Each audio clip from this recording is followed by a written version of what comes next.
Hello, welcome to episode 34 of Cyberpunk. I hope the week is starting off well for you. If it isn't and you need cheering up, then I hope the video helps a bit. Let's do the housekeeping first from episode 33. I must begin by thanking people who made suggestions about possible content ideas for the Thursday video slot. I need to start calling that the occasional Thursday video slot. I've only done one of them in the last 2 months. And I need to change that. I want to change that. It's just that life has been so incredibly busy. I do intend to do another one soon, which is why I asked for ideas. So thank you for sending them in. I have now got plenty to think about and look at and consider there. More about it in due course. Let's turn to matters specific to the gameplay from episode 33, and there were lots of pointers, observations, comments, suggestions that came in there on many subjects. Autodrive was one of them. Although I haven't actually tried autodrive at all yet in the game, someone said that if you don't have any specific destination set identified on your map or selected in your journal and you turn autodrive on, what it does instead is to just take you on a random route rambling around the city. That is a curious thing, and it's something I've got to try out, so thank you for that. Also, I discovered another strange thing to me to do with cars, which you probably know about already, but it was new when I found it out at the end of last episode. After I'd finished filming and had shut everything down, I was driving the car back to where I wanted to start off today's episode. So it's not H10, that's a clue. When I thought I would just try something, and I did, and it worked. And then, having made a mental note to possibly show you this during the course of an episode, in the comments for episode 33, someone just mentioned this thing and said, did you know about cars, that if you do this, then you can do this? And I had to respond to them and say, you know, this is spooky, because I literally did that at the end of the last episode after I turned off the OBS and wasn't recording anymore and just needed to drive the car home. So it's all very mysterious, I know. And when you see it, you'll probably go, oh, yeah. But for me, it was new. So I'll show you that during the course of this episode. That's a little reminder to myself to do that. Talking of reminders, there were a lot of things that people mentioned, which are things I should know by now, let's be honest. The thing about stealthing, that when you've grabbed an adversary, you get a second or two to actually literally drag them, so that if they're in view of other enemies, you can pull them into a more secluded corner and then decide if you're going to do away with them completely or just incapacitate them. Also, a reminder about using the facility to lean around corners and out of cover when you're shooting. If you get in the right position, it does that sort of automatically. So yeah, I needed reminding about that. There were some things I didn't know though and hadn't spotted. I have started using distract enemies. I did it in the last episode with that camera that was mounted on the wall. But what I did not notice was that only those enemies who are affected by the distraction display a white outline. That was just something that passed me by. I think it's probably because when I've used distract enemies, I've only used it where there is one enemy in close proximity to the thing that I'm using to distract them. So I've never really expected it to do more than that, but apparently it can. And that was new knowledge. So thank you for that, the person who mentioned it. And talking back to reminders again, a reminder that explosive objects are all around you and I should be using them. This last one, in fact, I have meant to use them more purposefully for an episode or 3 now. So one way or another, besides showing you this thing I've discovered about cars, I'm going to incorporate an effort to use exploding objects into this episode 34. I'm not sure how it's going to fit.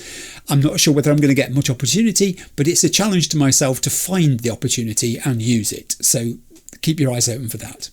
Right. Also, talking of stealth, that got quite a few reminders and comments in the last set of feedback from people from episode 33. Some of them were obvious, things like crouch when you're stealthing because it makes you quieter and obviously less visible. And it also, someone pointed out, makes it harder for you to be attacked from behind if you're crouched. It really does come down to practice, stealth. Trying it from time to time is the only way I'm going to get better, assuming I can get better.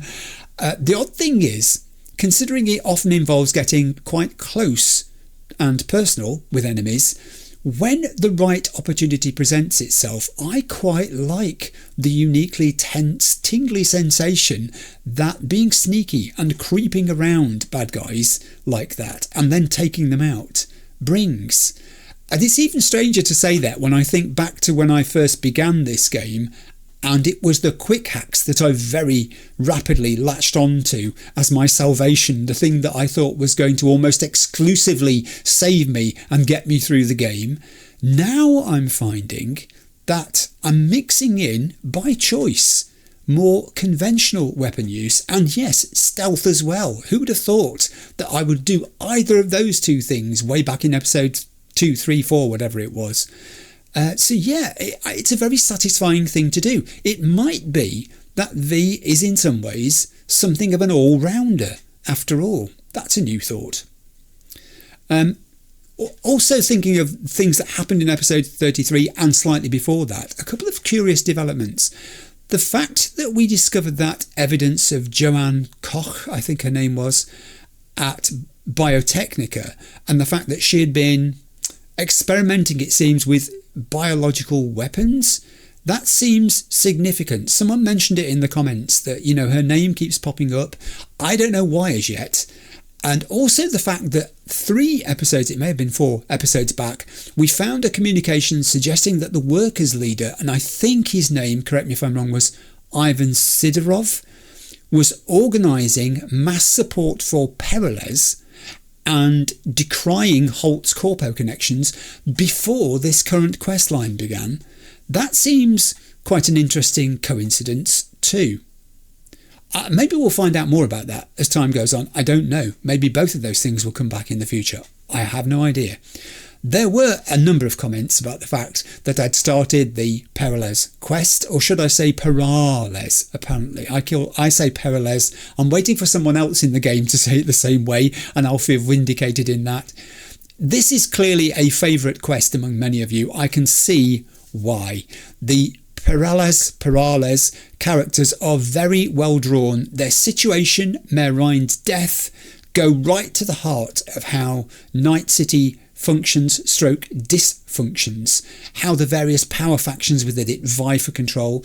It's a tangled murder mystery that has election promises, political dirt digging and espionage, corruption at all levels of the NCPD, plus our hero V trying to make a living as a merc for hire while trying at the same time not to be played in the process. And also caught up in it, River Ward, who's compelled to keep searching for the truth, driven by this lonely moral belief in the rule of law. It has all of that wrapped up in it, the Peralez quest line. It's a terrific story within a story. I can see why people do like it. So that's the end of the housekeeping. Right, where are we going in episode 34, I hear you cry? I think you know the answer already. Episode 34 is going to focus very tightly on what I've called the Peralez questline, getting to the bottom of what's really going on. Now, in my spoiler-free research into the duration of just the Peralez questline, the only question I asked was, how long does it take the average player to complete the Peralez questline? Armed with that number, I compared that to how quickly I normally play through the game, or slowly I should say, and I realised that I would need 2 episodes to cover that same amount of gameplay time that an average player would take. And on that basis, episode 33 covered what turned out to be the first part of the content of the questline. We reached a natural stopping point. And I'm thinking, therefore, that since that's half the time it's taken me to cover it, that the second half of the time will be the second half of the content. They should be, they may be, they could be, let's say could, roughly equal. I have no way of knowing because I don't know what's happening next. But that's the intention anyway. For that reason, I'm actually cutting out all NCPD gigs. I really do want this episode to hone in on the investigation into what really is happening here. Now, I've been told that there is a slight complication in the Peralez questline, and it is this. I want to tell the story in one continuous thing, in 2 episodes that join together seamlessly and cover the whole of the Peralez storyline. However, there is apparently a gap of 48 in-game hours that has to pass between the conclusion of the first part, which we've just done in episode 33, and the inciting event, which I think is a text or a phone call, which kicks off the start of the second part of the Peralez questline. That's the extent of my knowledge. I do know, however, that 48 in-game hours equates to something like 6 hours of real life gaming time. Now, if this was just an ordinary playthrough where I wasn't making YouTube videos and trying to knit together things that belong together in some sort of coherent form, that wouldn't matter. I could spend 6 hours off doing other things and then wait for the inciting event to happen that sends us into the next part of the Peralez questline.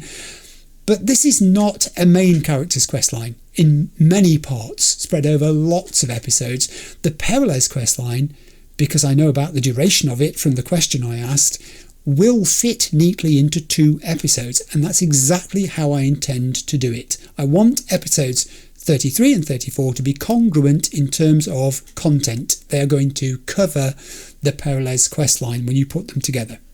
So in order to do that, I've got to play the Joker. I don't normally, routinely advance time in the game. I have used it as a technique occasionally where necessary, but usually I don't. Here I'm going to use it and advance time 48 hours. In fact, it'll be slightly more than 48 hours because I spent a bit of time investigating, as I said, what happens in a particular situation with a vehicle, which I've still got to show you later, and also driving home through the streets to Japantown and just settling in at the apartment and, getting rid of weapons and all that sort of stuff. All of that ate up some time of the day. So yes, by the time I rejoin myself in V's Japantown apartment, it's expected, I think, to be later in the evening. So that's what I intend to do. I just wanted to explain that because I know there are people who have different opinions on the use of skipping time within the game. Normally I would not do this in this situation, but because I want to coherently tell the Peralez story in one go over 2 episodes, that's what I've done. Right. So before we go back to the quest line, let's recap what's happened so far to the Peralezes, to V, and to this person River Ward who we've met. In episode 33, prospective mayoral candidate Jefferson Perelez and his wife Elizabeth meet and hire V. They ask him to investigate the suspicious death of Mayor Lucas Rhine. The NCPD, whose budget Rhine had recently savaged, officially ruled his death as natural/accidental, a cardio implant malfunction. They described it as something that occurred at home while in his bed. However, the Peralezes believe that this official story is false, it's fake, it's a cover-up, especially since before his death, very shortly before he died, Rhine was the target of a public, though unsuccessful, assassination attempt. They task V with discovering the truth and finding out the identity of the killer. Initially, they suspect Rhine's deputy and now Jefferson Perelez's rival mayoral candidate, Weldon Holt, of possibly orchestrating the murder in order to seize power for himself. Perelez, of course, has a vested interest in uncovering any wrongdoing by Holt that he might use to discredit him in the mayoral race. And just as an aside there, we uncovered via an NCPD gig in the last episode that someone was engaged in trying to get evidence on Holt regarding dirty, that was their word, activities that he liked to engage in down in Mexico. The guy who had taken on that gig was terminated, it would appear, by a Militech drone. Back to V. V's investigation starts by analysing a brain dance of the assassination attempt which the NCPD have suppressed but which the Peralezes have managed to obtain somehow. By dissecting the audio and visual layers of the brain dance, V discovers the attack by would-be cyber-psycho assassin Peter Horvath was thwarted by an NCP detective called River Ward who shot Horvath dead at the scene. V contacts River, who explains that he suspects both the initial assassination attempt and the subsequent NCPD story about Rhine's death are somehow connected. Agreeing to work together, V and River interview Horvath's former boss, Christine Markov, and discover that he was ripe for manipulation. They also pressure River's confidential informant, a barman called Neil, for information, and from him they learn of Ryan's frequent visits to an illicit sex club called the Red Queen's Race. After infiltrating the warehouse location of the club and dealing with the animals who run it, V finds an email trail revealing Holt's involvement and a video recording showing River's NCPD partner, Detective Han, arranging the secret removal of Ryan's dead body from the cubicle where he expired. V also discovers and is almost killed by a spiked braindance headset that he finds in a private booth. V and River put two and two together and conclude that Mayor Ryan actually died in this club as a result of this same lethal custom-made braindance. Afterwards, they travel to meet up with Detective Han, who, confronted by River, admits that his superiors in NCPD and Deputy Mayor Holt ordered the subsequent cover story, which Han willingly participated in and still supports. The fake cause of death was a lie, perpetuated to protect both the dead mayor's image and Holt's own future political ambitions from collateral damage should the public find out that his boss and close associate died in an illegal sex club. So leaving River to consider whether to report Han and his own NCPD superiors to Internal Affairs, V travels to the Perelez's luxurious apartment to report his findings. Despite having some suspicions, V stops short of implicating Holt directly in Ryan's death, informing them only that Ryan was assassinated by a spiked braindance and that the police investigation into finding the perpetrator is ongoing.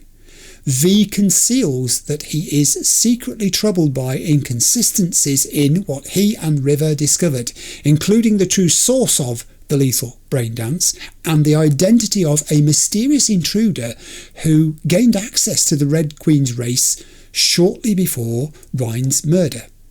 Nevertheless, with the core mechanism of Ryan's death seemingly explained, and the heart attack story disproven, the Perelezes appear satisfied and pay V for his work. Okay, so that's the recap of where we got to at the end of episode 33. Based on advice, I've gone home to my Japantown apartment this time. I've slept a great deal to advance time. Let's get in there. Let's get into the second part of the Perelez questline. Okay, here we are. I'm in my Japantown apartment. I have literally just slept, as you can see from the XP indicator at the top. It is approaching 8 PM because I've slept for a considerable time, and I have a call coming in from River Ward. V, hey, I need your help. You need my help? Is this with the Peralez investigation? What's happened? NCPD run into some trouble. I don't think he'd be contacting me if NCPD had run into some trouble. What's gone wrong? What's happened? Sounds like it. What happened? I shouldn't talk about this on the holo. We gotta meet. When and where? Tell me. Glenn, tonight. I'll flick you the details. Will you make it? Do my best. Thanks, V. Till then. Okay, that's weird. There's a catchiness in his voice there. He looks upset.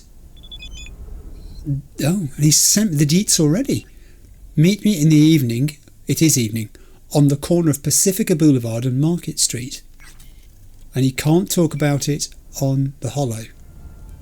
That's very unusual. The tone, I can't quite place the tone in River's voice there. It's not desperation, it wasn't despair, it was something else. There's concern in his voice. It was soft, and it sounded genuinely like he's at a loss. That's not how he usually sounds. He usually sounds quite confident and fairly brash. Yeah, I decided to sleep till night because someone had pointed out in the comments I haven't actually been out in the city much at night per se, and it is after all called Night City. Will you look out of this window? That is the mist rolling in from the river. And it's just gorgeous, isn't it? I love the Japantown apartment. The whole zen-ness of it is appealing. It kind of echoes, I think, some aspects of Japanese interior design. The colours, the sort of screening off of various parts of the apartment. The sliding doors, I guess. The fact that you've got this palette of colours going on. You've got areas like this one here which are sort of orange, and you've got the earthy colours of the vases and the candles, and then you transition into this area which has got the computer in, which has got this sort of tealy colour going on to the background, and that carries on through into the kitchen over here. It's quite zonal, this apartment.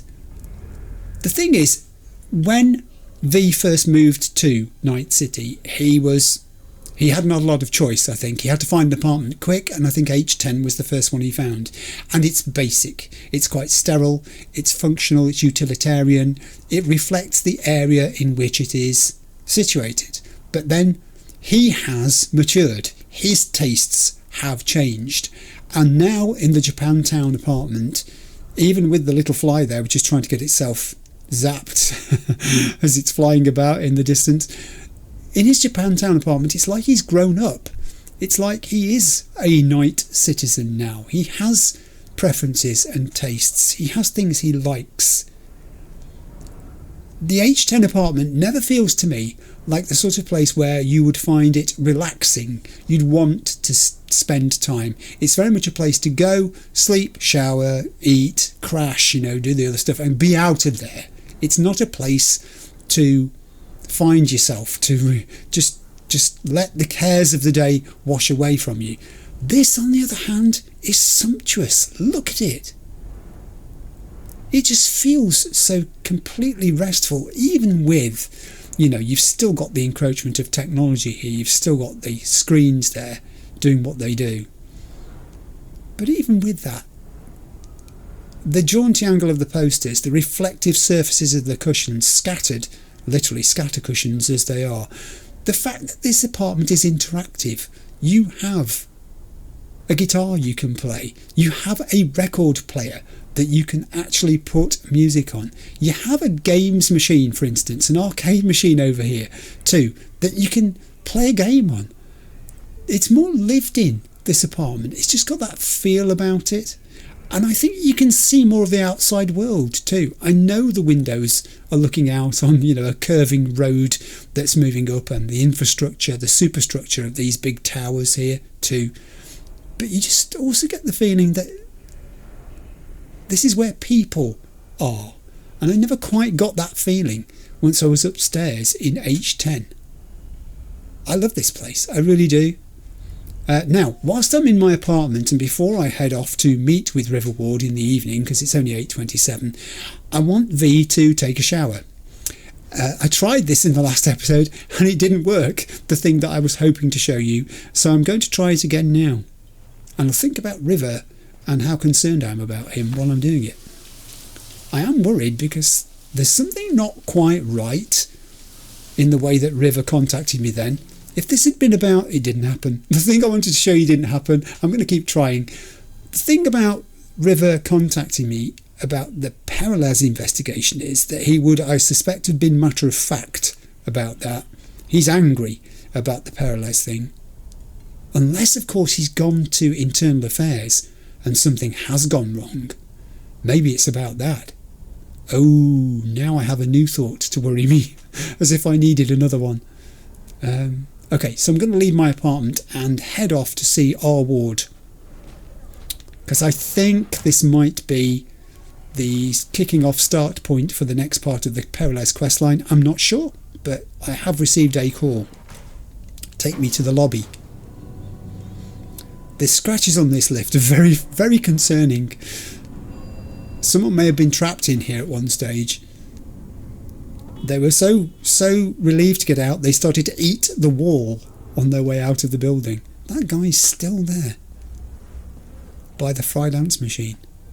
I think it's an addiction, my friend. You can get help for that. All good? Yes, seriously you can. Yeah, I mean, he must be spending quite a bit of money on these tattoos, to be fair. I mean, he may have finished spending money on the tattoos. I don't think there's anywhere left to tattoo. And if there is, I don't want to see it. Do I know you? Well? Not that well. Let's go. Before I get myself in any deeper trouble. Pea soup, I was going to say. It is a bit of a pea souper outside today. Where did I leave my vehicle? There's a heck of a traffic jam down there. Let's call Ragnar. Oh, Ragnar. There he is. In the comments, someone said that they had a vehicle of similar weight or even heavier than this, and they noticed the same thing, that when it puts its brakes on, boy does it put its brakes on. It rocks backwards and forwards on its suspension so much when it applies its brakes. I probably will in the next episode customise my car's colour rather, but I think for this episode I'm quite happy to stay with this. There's no need to swear, lady. I'm just reversing. You've seen people reverse before. 1.7 kilometres away. Hey, what's up? Johnny, how are you? Are you in the vehicle with me? I'll just try and get in first person view in the middle of the road. He is! Hey! I can't turn sideways to look at you though, because I'm seriously not that good a driver. I mean, it just concerns me here going round a corner. The way that... It could be because it's on PS5. The way that you sort of tweak the joystick does make the driver's hands flick from side to side. Maybe it's a bit smoother. Perhaps I could do it a bit smoother. There we are. That's not so bad. It's probably easier on keyboard and mouse. I don't know. Brakes! Oh, okay. I'm going back out of first person into third person. It's too hard for me, that. I need to practice, I know. But not in the dark and in the fog. And with Johnny sitting beside me criticising. I'm going through a red light. I feel... Oh no, it changed. Aren't you people cold? The ones that are walking around with no clothes on their legs and things. Surely, even in a climate where it's warm, when it goes foggy like this, doesn't it feel cold, the moisture on your skin? I wouldn't know. Do you know what else feels very strange? Driving past these places and not stopping to look for NCPD gigs. That feels really weird.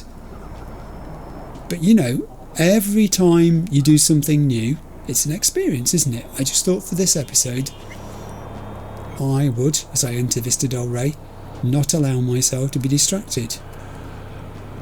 I've spent a lot of time on NCPD gigs, the blue gigs as some people call them. One or two people have said they do like the NCPD gigs when they're playing the game themselves, but they can become repetitive. I understand what they're saying. I think this is the reason, perhaps, maybe one of the reasons why the devs included the context, you know, the readables that you can find in each of the gigs, because it does not just knit it into the entire Cyberpunk universe. What was that? Something just happened behind me. Oh man, I don't want to get caught up in this. Johnny, I'm sorry. Wait there for me, I'll be back in a minute. Who are they? Oh, they're rats. They're scavengers. Do you know, I'll just contage you.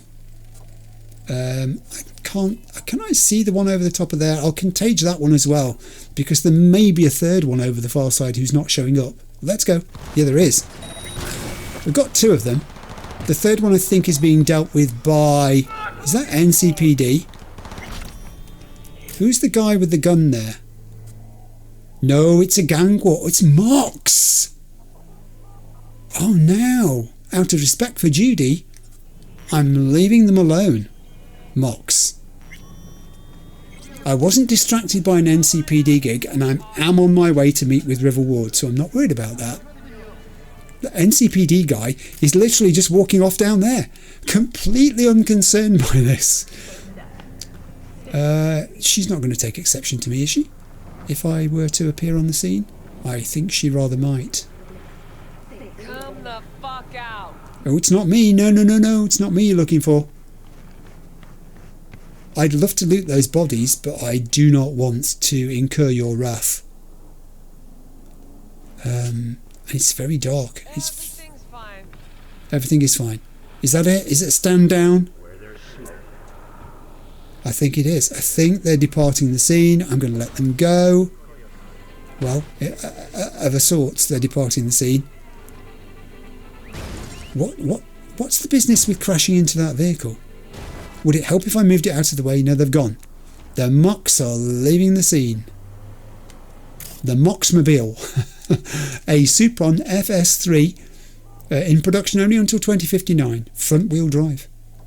Only 110 horses, quite light curb weight, about half the weight of my vehicle, rated an F in crash testing. One expert described it as part guillotine, part meat grinder in high-speed collisions. Yeah, I don't think we want one of those. I do think I want to pick up these goodies. I helped the Mocs today. That's what I did. I have done the usual thing, obviously, of getting rid of all my weapons that I didn't want to keep, dismantling or selling them off, getting rid of junk, all that kind of good things that we do in between episodes have occurred. I nearly missed that broken overture there. And now I can return to Johnny, who's going to say something horrible to me like, "Huh, I thought you said you weren't going to get distracted in this episode." Oh dear. Okay. I mean, that was just incidental. I stumbled upon that. I didn't go looking for it. It found me. What on earth was that? Did you hear that? Oh, heavens above, I do not believe this. Excuse me for a second. Now, who are you lot, and what's this all about? Oh, they're Valentinos. I don't think they're causing any harm. They've just set fire to those vehicles to keep themselves warm and roast some chestnuts. It's seasonal. We're approaching Christmas after all. And I think these must be Valentinos as well then. Yeah, they are. I want nothing to do with you. The Valentinos are a curious case. On the one hand, because Jackie was a Valentino, I have some sympathy for them, in the sense that Jackie was a good guy, and I can't see him wanting to become a member of a gang that was basically populated by complete maniacal hoodlums. That's not what Jackie would do. On the other hand, the fact that Jackie was a good guy does not mean that every Valentino is a saint. It really is a case-by-case basis. If they get in my way and threaten to cause harm, then I will get in their face and stop them. Yes, I really did say that. Now what's occurring? What just happened? Do you know Night City? Is it me, or is Night City more lawless at night than during the day? Because I am getting a feeling for this.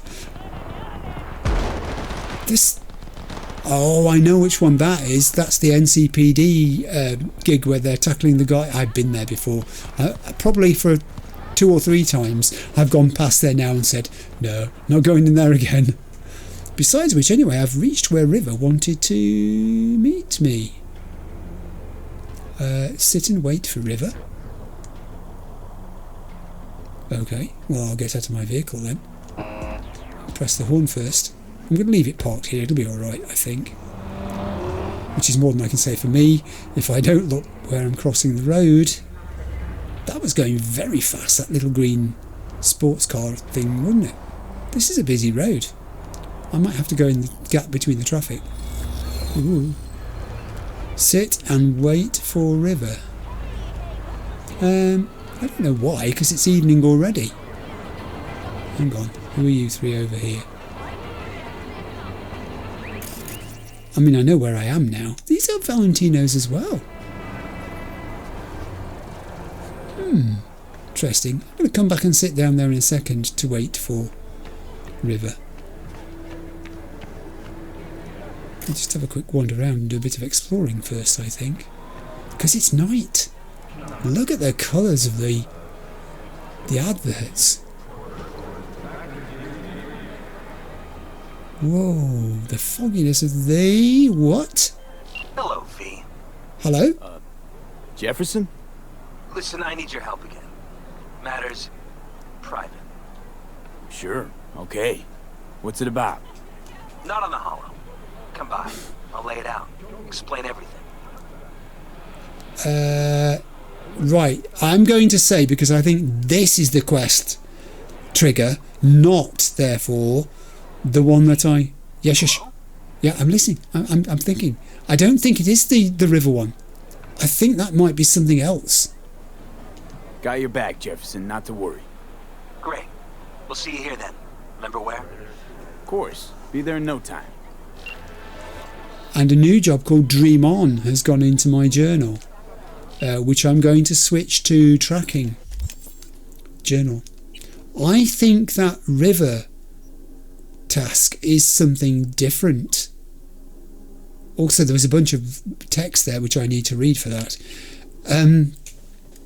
I think I'm going to switch to the Peralez apartment one here, where it says Dream On, go to the Peralez's apartment, because I think this is the continuation of that task. I'm not sure what that river one is, whether it's part of this or not. It feels now like it isn't, is my gut feeling. I'm going to read this red text instead. Go to the Peralez's apartment. This is Johnny talking, remember. Well, well, special favours for politicians. You think you've got any clout here? The Peralezes might seem like decent and down-to-earth folk, not sitting snug in the corpse pockets like the rest, but they're still part of the ruling elite, V. If they've got to step over you to get to the top, they won't hesitate. Don't believe even for a second that they're any different. It's kind of the feeling that I got about them. I mentioned to someone in the comments that they are the ultimate power couple in this scenario of Night City. They are beyond V's experience, and he's got to tread carefully here, because yes, they can be ruthless. Let's read what it says about the two of them. Elizabeth Perelez, the other half of the Perelez dynamic duo. Elizabeth got her law degree at Asukaga Law School at Berkeley University, where she met Jefferson.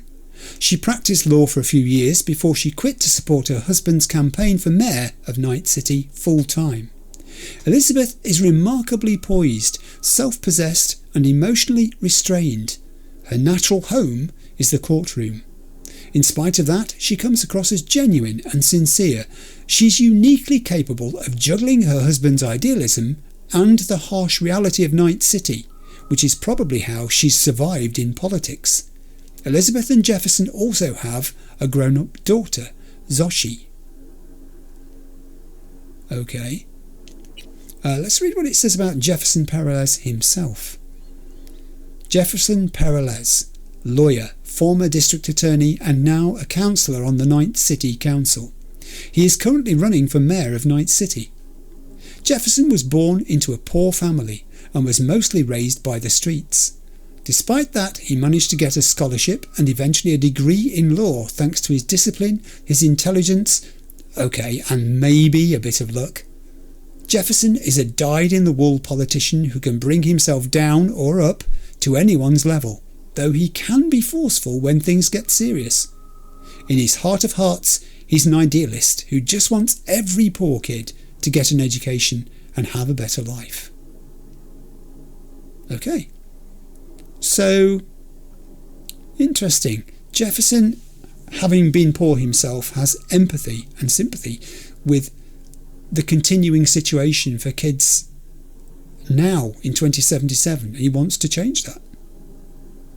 He sounds an alright guy, actually, for a politician, which is unusual in this game. And Elizabeth sounds like the sort of person who supports him well. I'm going to the Peralez's apartment. So, yeah, I want my vehicle back. I'm going to leave that place over there, which was where I was meant to sit and wait for River. River's quest can wait. I'm spinning around on the spot here, trying not to get run over. I will summon my vehicle again from where I left it. It's just round the corner. It's not going to move. The vehicle says, "Are you kidding? Don't be lazy. Come to me." I'm going to go and get in it. Driving in Night City at night is an experience. It tends... Someone just disappeared in front of me there. It happened again. Did you see that? It's like that documentary about UFOs that I'm watching at the moment on YouTube. It's the one to do with the congressional hearings back, I think it was in 2023, something like that. I hadn't seen it before. I keep an open mind about things like that. But yeah, there's something weird about driving at night in Night City. It makes you be more cautious. Maybe it's the fog. Maybe it's the fact that other people are driving more cautiously too. Really have got to start using the map. There we go. Oh, I'm at lamppost. This is a very narrow street. I'm not going to be distracted by those people. They're causing no harm. They're just standing and chatting. Whatever affiliation they are, they're not all my problem. I've got to learn not to intervene just because a yellow circle appears on my minimap and they're not on my list of total friendlies. I'll squeeze past this guard because I've got a Ragnar. Oh, I'm so sorry. I think I've just run you into a lamppost behind me. I did as well. I didn't mean to do that. Oh, and now you're annoyed, aren't you? Oh, now you're just showing off. You decided you're going to be in front of me after all. I think that car's a little bit narked with me. It is. Look at the way it took that corner. They're driving recklessly now. They're driving into the fog. It seems to be getting thicker. It's 10:05. I'm on the approach to the Jefferson's apartment. I like night time in Night City. I wasn't sure about the fog. Why is it happening? I don't know. None of us have ever worked that out. I wasn't sure about the fog to start with. Yeah, the documentary on YouTube, by the way, if you're into, in any way, just keeping an open mind about the existence of unidentified flying objects, which have been renamed now. I think they call them something else. It's something like, I can't remember the acronym that's used for it. Basically, they're unidentified aerial phenomenon. I think that's what it boils down to. But if you're interested at all, I can recommend that documentary. I can recommend it. I'm only halfway through it. I don't know whether it reaches any conclusions, but it's certainly a more modern treatment, analysis of the phenomenon. And I'm not a massive conspiracy theorist either, by the way. I just want to add that before someone thinks that I make a routine of watching programmes of that sort. I haven't watched a programme about it in years, honestly. Although I'm interested in astronomy. I'll park up there. I'll get out of my vehicle on the correct side, not pressing the horn. Yeah, I just found it interesting to watch. Maybe I'm watching it because I'm playing Cyberpunk, I've just realised, and this has got like a spookiness to it too, a mysterious element about what really is happening, what's going on. V, we're upstairs. Okay, I'm on my way. Thank you. Sorry, I paused there to have a drink of orange. Accidentally, in the last episode, someone pointed out to me, I left in an edit where I was having a slurp of orange. I'm so sorry about that. It does happen occasionally. There are so many hours of video on my channel now that just occasionally an edit slips like that. It's nothing significant, but yeah, I'm sorry about that. This lift is in much better condition, I'd have to say, than the one in V's apartment. It's pristine. There aren't even any like scratch marks or kick marks from people's shoes on the plates at the bottom of the lift. There are some scratches here though from the corpos and their bags, I guess. Good to see you again. Something happened? Come on. Jeff will explain everything. Jeffel? He's just about done prepping for the debate. Okay. I've rescheduled all his meetings out of the office today. The office meaning here, so nobody will bother us. You have a great office. Bother us at doing what cornerstone of my exactly? platform. I'm You'll not doing know a in a U-turn minute. just because Night Corp. No, I'm not sucking anyone's dick just so they can fuck me in the ass! Look, I gotta go. Make the amendments, we'll powwow later. You sound stressed, Jeff. V, glad you could make it. Jefferson? Grab a seat, please. I'll explain why I asked you to come over. I guess you see, this is the side you don't see of these people, isn't it? They have to be strong power broker type people to get to the position they've attained, and it becomes a cutthroat business where you've got to be forceful. Someone said about Liz, by the way, and you know, that her very immaculate dress, she's always extremely well presented, she's got great taste, that she's one of the more personable characters, let's put it that way, in the game, and I do agree, but she's just not V's type. Is everything all right? She's not, yes, I'm just talking about your wife. She's not my V's type at all, let's put it that way. I think she's the sort of person who probably goes jogging looking like that. You see what I'm driving at here? We shouldn't delay too long. I can't imagine either of the Jeffersons in a baggy sweatshirt and soft trousers and you know, trainers, let's put it that way. Yeah, you want me to do what? Yes, I'm coming. The Debussy is very relaxing even at night, can I say, especially at night. We've had a break-in. Not the usual kind, though. So unusual how? A couple of days back, dead of night, something wakes me. A noise. I grab my pistol and come out of the bedroom. See a stranger. He looks like he's about to reach for it, so I pull the trigger. Nail him? No idea. My head started spinning and I passed out. No trace of him the morning after. I'd like you to find him. Find out what he wanted. What? You had a break-in, there was an intruder. You spotted the intruder, you took a shot at him, you passed out. Is everything all right? No, Jefferson, Jeffel, I'm going to call you Jeffel from now on. You can be Lizzle, okay. Lizzle and Jeffel, no, everything's not all right at all. Here we go again. The first thing is, why have you decided to call me about this? I'm not the police. This I'm curious about. We shouldn't delay too long. Oh, I'm going to delay. I'm going to delay, Lizzle. Just give me a chance.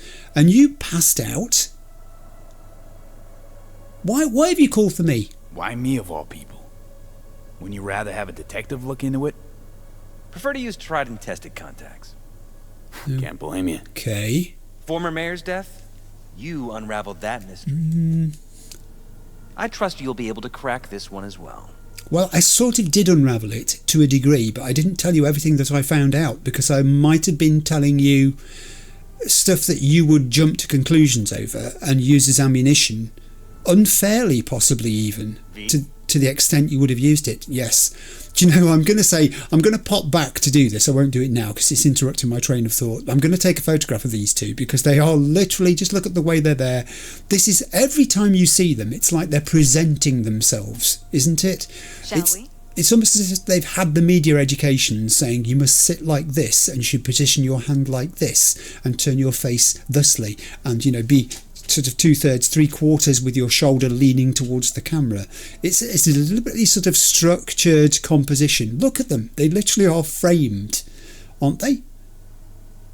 So that's explaining why you've called me, I guess, because you want a trusted person on this. I think your trust is misplaced because, as I said, I didn't tell you my full interpretation of what happened to Ryan. No, Jeffel, it's not. Notify the badges yet? NCPD? We don't want any buzz around this. No attention, whatever. You know, NCPD's full of people who like the occasional stray eddy. If we reported a break-in, the media descend on us like a swarm of locusts. Okay. No badges. Gotcha. Of course, we notified SSI about the incident. Our private security. SSI. Oh, I have a bunch of yellow texts here. This is good. So no police, which I can understand. Although, you know, as a politician, surely delay too long. Surely there's nothing wrong about this in the sense it's not malfeasance on your part. You simply suffered a break-in. That's just public interest, isn't it? But he doesn't trust NCPD. He does not. They're not going to get involved in this, even for something like this. I have questions already. An intruder breaks into your apartment. Were they after you? Or were they after something else in the apartment? So I think I'm going to go with the bottom one first. Intruder take anything? Break anything? Nothing missing. I haven't noticed any damage either. Jeff must have scared him off before he could do anything. Nothing's missing from the apartment. So you either interrupted this person before they could get whatever it was they were looking for, or... Shall we? They weren't after anything in the apartment. Maybe they were after you two. There's a thought. Okay. So you passed out. I find that weird. Was he drugged? Was it literally, I mean, we said stress, didn't we? Is everything all right? No, Jeff, you keep asking me. I'm telling you, listen to me. Everything is not all right. Said you passed out.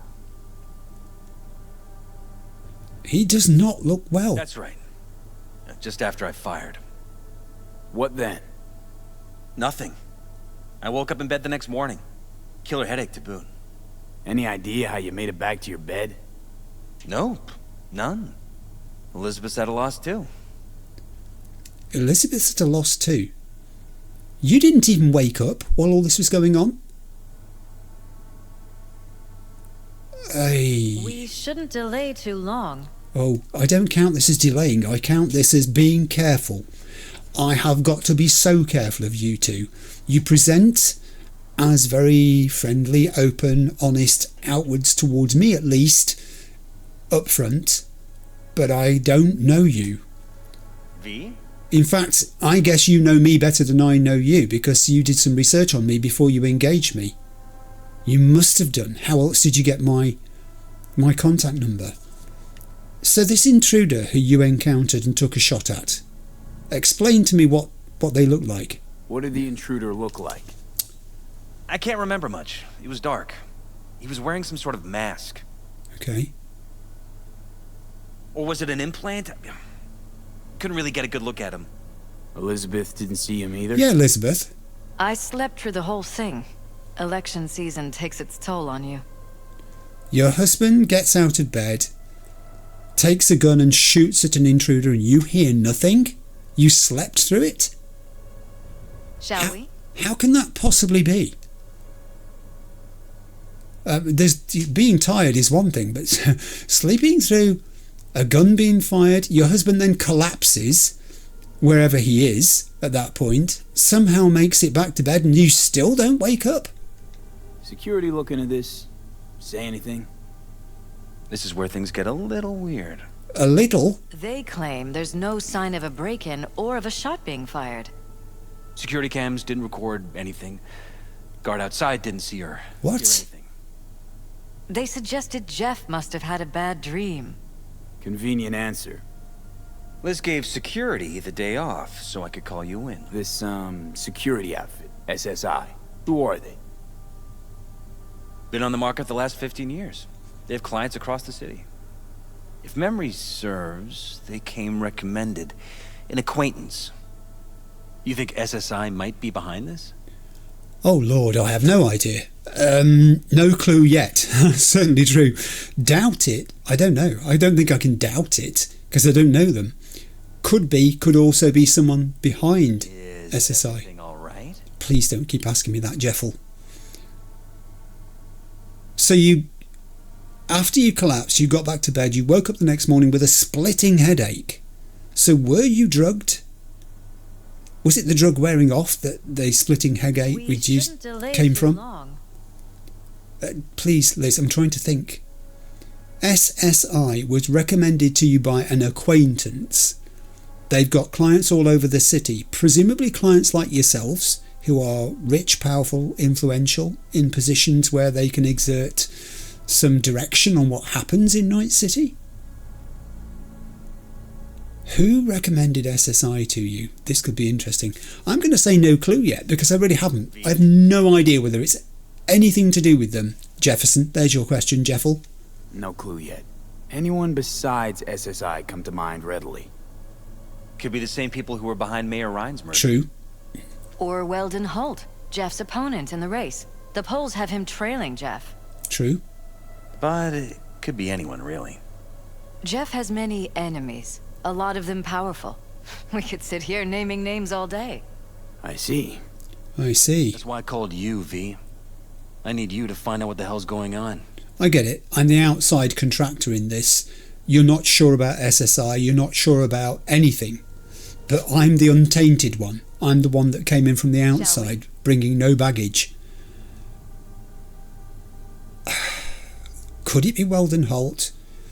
Someone's been trying to gain intel on Holt. We knew about that. And his dirty, remember that word, they use that word, goings on down in Mexico. Could this just be the reverse? Could this be Is everything all right? someone being sent to their apartment to dig up the dirt on you two, assuming there is anything, so that it can be used as political capital against you? I want to know if there's anything you're not telling me. I so want to know. And I'm looking at both of you. If there's anything you're not telling me. Anything else you want to tell me? Or think you maybe should? Come on. Nope, that about covered it. Liz? It seems like everything. It's unlikely we'll learn anything anyway. Honey, please. I'm sure Veal turns something up. So, you got all you need for now? I have. Why was Liz so disparaging about my efforts to investigate this? I understand what's happening here. I'm being asked to look into it. I do need to have a look around. Shouldn't delay too long. What's the hurry? Am I holding you up? Have you got some important bit of telling off to do on the telephone for somebody else? Okay. There are more questions than answers. Let's start looking around. Wouldn't mind taking a look around the apartment. Yes, please. Of course. Liz can give you the tour. Gotta run to a meeting. As soon as you learn anything, let me know. Oh, hand on the shoulder. Thanks, Jeffel. We're one big happy family now. Come on. Let me show you around. Talk to Elizabeth. So the game's suggesting Liz is going to give me the guided tour, as he just called it. Shall we? Oh, but I can choose not to do it that way. I can choose to do it my way. I think... I mean, it says talk to Elizabeth, so I think I need to follow Elizabeth. I think I'm going to let her lead the way and be a pair of ears, but hopefully be able to ask questions. Yes. Liz is extremely a well-dressed person. You've got to admit this. She really is, and she knows how to pose. Shouldn't delay too long. I'm following you, Liz. Behind you. We can start where Jeff spotted our uninvited guest. I have you. Good. That's the exact sort of guided tour I need. Where are we going? We're outdoors. I have to admit, sometimes I get fed up with all of this. Politics? So far, we've managed to effectively turn down offers to work with Night Corp, Biotechnica, Arasaka. So far, you say? If Jeff can get elected without owing anybody, favors or otherwise, that'd be the real victory. Yes, it really would, actually. If you... Jeff's office, control room, storage, and flea market crammed into one. Okay, just hold it. Hold it! There's a room I'm in here and you're leaving it already. Now that's interesting. They've been approached by all the megacorps, just about, wanting to work with them, and they've turned down the offer. If you're the megacorp person making this approach to the Peralezes and you're rebuffed like that, what do you do next if you want to have their ear, their support, their influence, their potential power? Did one of the corps send the intruder to their apartment to try to gather something that it could use, some juicy bit of information, maybe to blackmail them, to pressure them into going along, to becoming a buddy, a chum? Jeff's meeting room has a laptop in it over there. Scanning is going to be a thing. I can see this. I didn't scan while we were walking because I was following Elizabeth and I didn't want to interrupt her flow of discussions. Tight bites. You and Jeff must be putting in serious overtime. Elections. You don't even have time to think about food, so you just order whatever's quickest. Okay. But yes, it's true, Jeff hasn't eaten anything else recently. What, nothing else at all? Just pizza and takeaway foods? That sounds a bit of a restrictive diet. I have a laptop which I'm going to use. This is Jeff's personal machine. I doubt you'll find anything on it relating to the break-in. Excuse me if I laugh, Lizzle, at that comment. I'm blimmin' sure I'll find something useful. Right, so normally I read these things top to bottom to top, rather. I think I'm going to read this one top to bottom, and we'll see what happens. New campaign ad from Jefferson Perelez to Leia Patel. She must be someone on his staff or at an agency. You know what, Leia? I hate this commercial. I really do. A gun Shooting a stack of legislation, it doesn't get cruder than this. What happened to running a campaign based on dignity, on giving my voters the respect they deserve? And Leia replied to Jefferson, Jeff, with all due respect to you and your voters, these commercials are wedged between Watson Whore and Guns and Horses. Your commercials need to communicate with voters in a language they understand. Okay. So Jeff was being pressured to use this gun in an advert. Mercenary. This is from Wallace, Chief of Security. Chief of Security, this is SSI then, to Jefferson Perelez. Mr. Peralez, your wife has informed my employees that you intend to hire a mercenary in regard to the dubious circumstances surrounding Mayor Ryan's untimely death. I understand your concern, but I can assure you it is best to leave the matter to the police. Should you have reservations as to the police's integrity, then please consider allowing my people to look into it. On behalf of my team, I can assure total and complete discretion. SSI, if that's who Wallace, Chief of Security, is, I presume it must be, did not want Peralez bringing in an external agent, V, into this situation at all.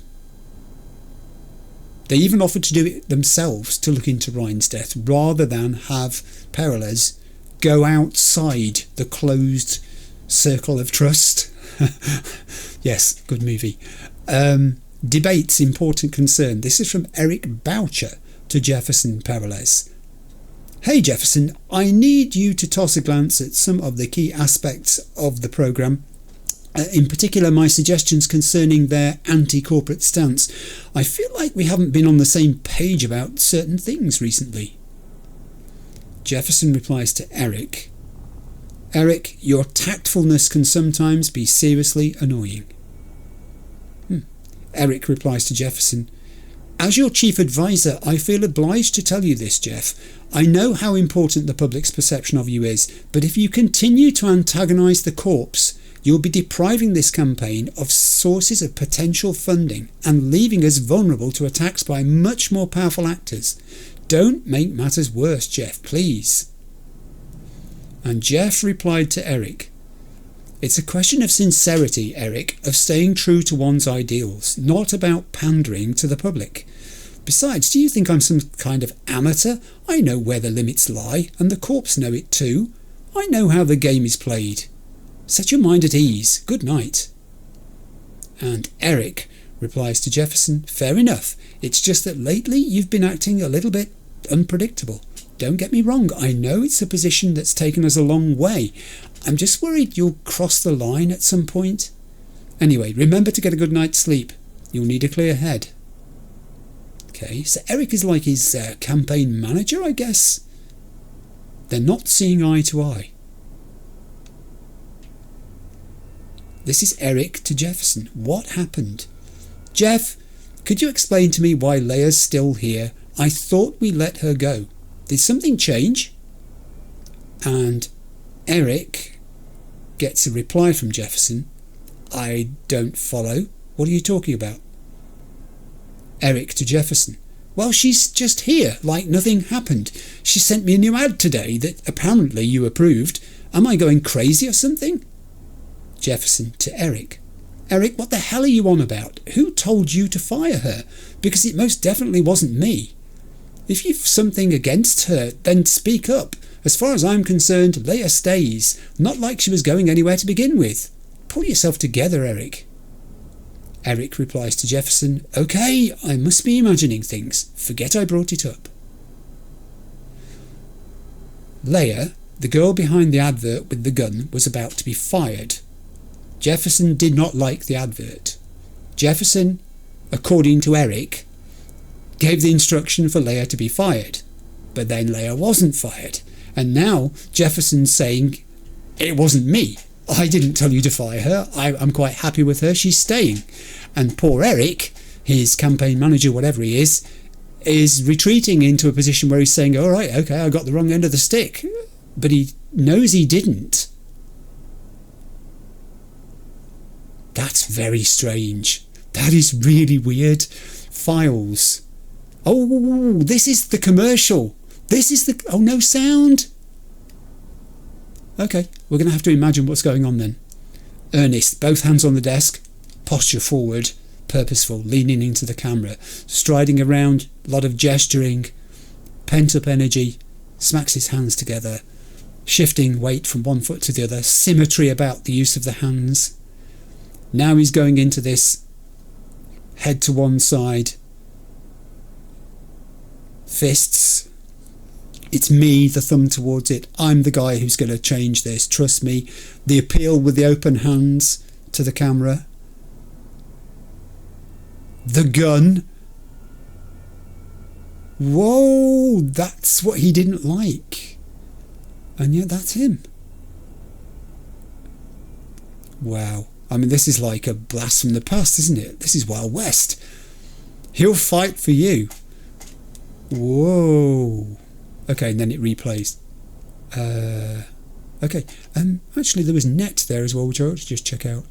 It's the internet. Yeah, I will, honestly, at some point, I will, when I've got some downtime and I'm in a different place where the websites are different, ones that I've not seen so much of, I will go back and have a look on that. There was no sound to that. That's disappointing. Also disappointing me is the fact that the Avian Extermination Act is something I've already read. Is there anything? Yes, there is something else of interest in here.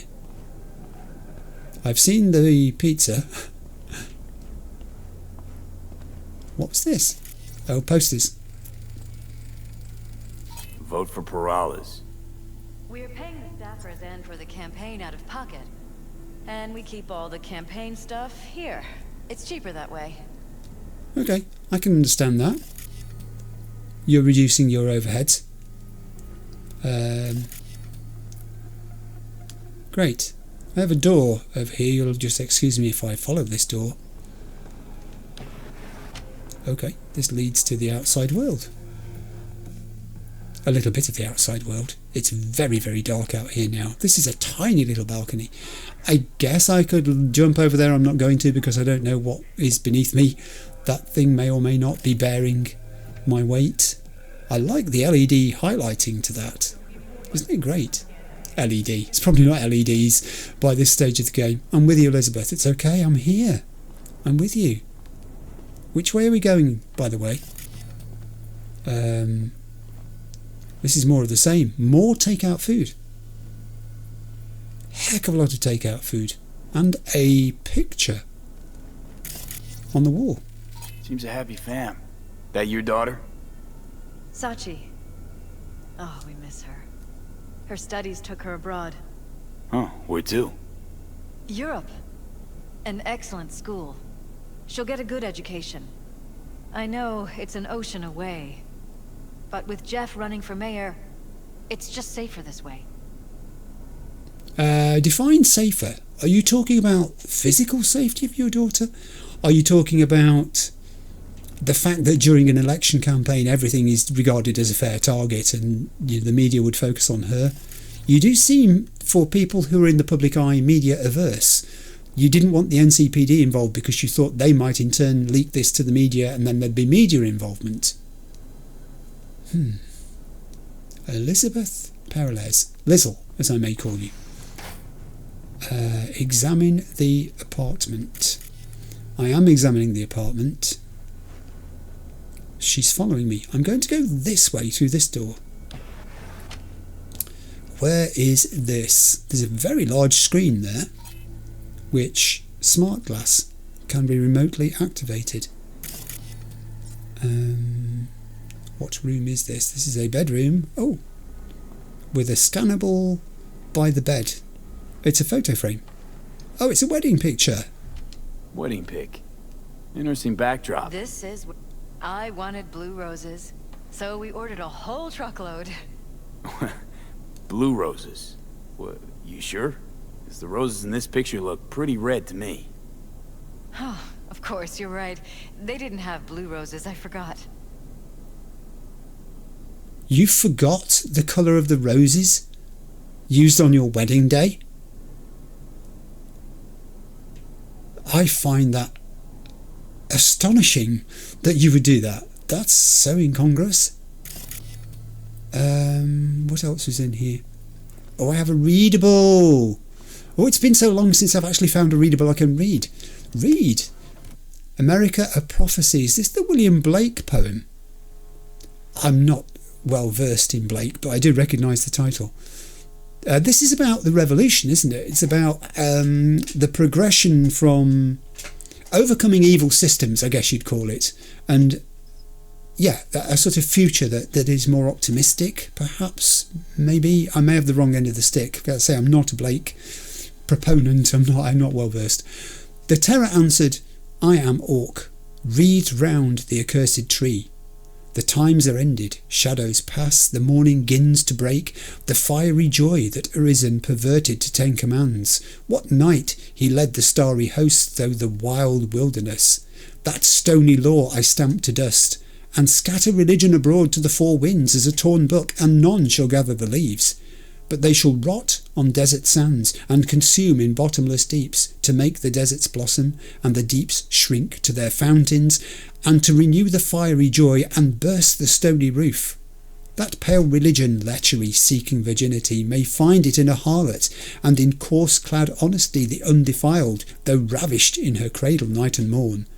For everything that lives is holy, life delights in life. Because the soul of sweet delight can ne'er be defiled. Fires enwrap the earthly globe, yet man is not consumed. Amid the lustful fires he walks, his feet become like brass, his knees and thighs like silver, his breast and head like gold." They have some deep reading for their bedtime consumables. There's nothing else in here, Lizzle. She still wants to talk to me. Is there anything different about this room? Notice anything different in here after the break-in? Yes. No, I don't think so. What do you have in mind? Jeff said he passed out. Yes, he did. Anything seem out of the ordinary? The bedding, its arrangement. Any signs at all? As if he was dragged back to bed, you mean? No, I didn't notice anything. I just cannot believe you didn't wake up while all this was going on. Mind if I have a look? Mind if I take a look around? Be my guest. I've already started actually, Liz, but thank you so much for the permission to do so. I haven't seen everything though. There are more things to see. Let's start with this. Oh, I can't. It's there's something else somewhere else there. Is this Jeff's gun? Iron. This Jeff's? Mine, actually. But yes, that's the one Jeff used that night. You have his and hers guns? Apparently you have his and hers guns. I know so little about this.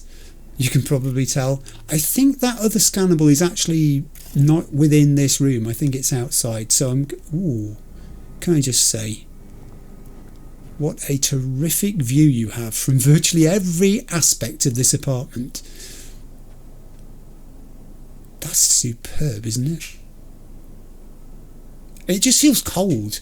I mean, it's cold out today. It's like -2 degrees. I haven't run today, by the way, because I've got a poorly foot at the moment. I think I've tweaked my ankle slightly.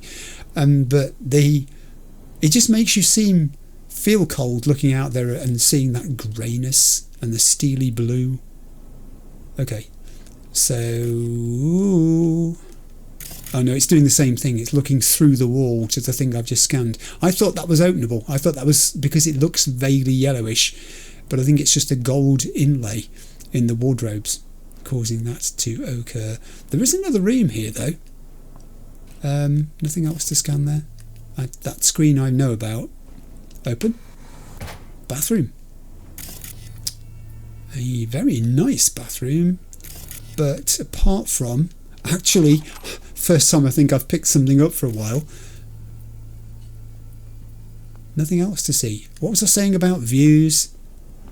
These buildings that have windows like this, that open with a bath the other side, would you not feel self-conscious, having no clothing on, being in a bathroom like that, knowing that someone in the outside world could look in if they wished to? I always feel this when you see it in films, when you're in these sort of penthouse or high-rise apartments and they don't have curtains or blinds that they use. They want to have the view.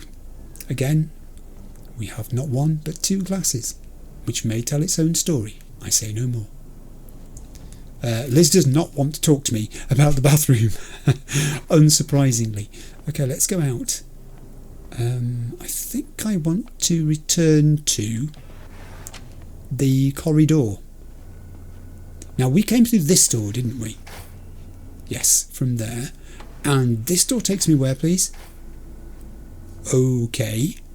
I have an office.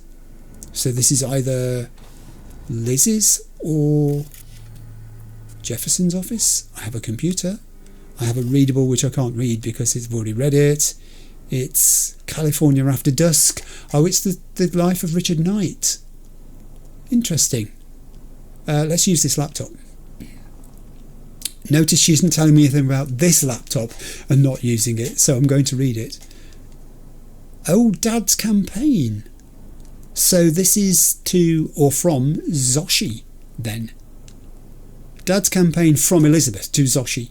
Honey, I really appreciate how much you want to help during your academic break, but I think it's best if you stay where you are for now. Everything here is under control. You should spend this time focusing on yourself. Take advantage of everything Europe has to offer. Love, Mum. And Zoshi replies to her dad, her mum rather, I get it. This is about me becoming a target if I get involved in the campaign. I heard Ryan died of a heart attack. I'm not a gonk. I know that NC mayors have a habit of leaving their jobs in a coffin. It's fine, don't worry. Just watch out for yourselves, all right? And do what your security tells you. Zoshi. She's clever. She knows what's what. Help with a private matter. From Elizabeth Perelez to Judy Alvarez? What? You're kidding me. Dear Ms. Alvarez, I'm writing to you on behalf of Jeff. There is a sensitive matter for which we could really use your skills and expertise. Full disclosure, I'm hoping that you'll return the favour that Jeff once did for the mocks. Can we count on you? Ah, they're calling in a favour from Judy. She helped them out with the mocks.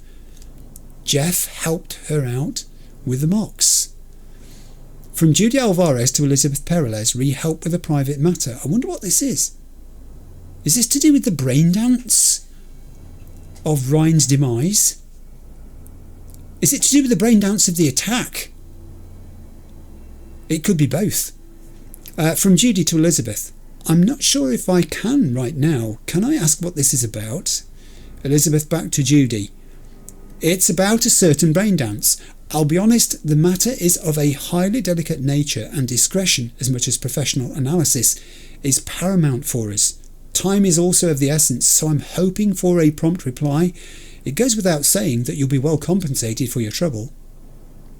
And Judy replied, Believe me, I would if I could, but my hands are really tied at the moment. I know someone you can call, though. He's a merc. Known quantity at the Afterlife, does preem tier work. They call him V. I'm sure he'll be willing to help. Phew, now I know how Elizabeth Perelez got V's number. It was Judy all along. Bless her. From Elizabeth to Judy, thank you for the referral. Judy, thank you for the referral. I think, because it's a little bit hairy, this one. And then we've got little favour need confirmation. That is great. That's superb. Fancy that. It was, all the time it was Judy putting work my way. What a tune. This is from Eric Boucher to Elizabeth Perelez. Eric Boucher contacting Elizabeth Perelez? Hey Liz, sorry to bother you, but did Jeff mention anything about why he changed his mind about firing Leia Patel? Here we go. One day we're both in agreement that she has to go. The next day when I bring it up he says he has no idea what I'm talking about.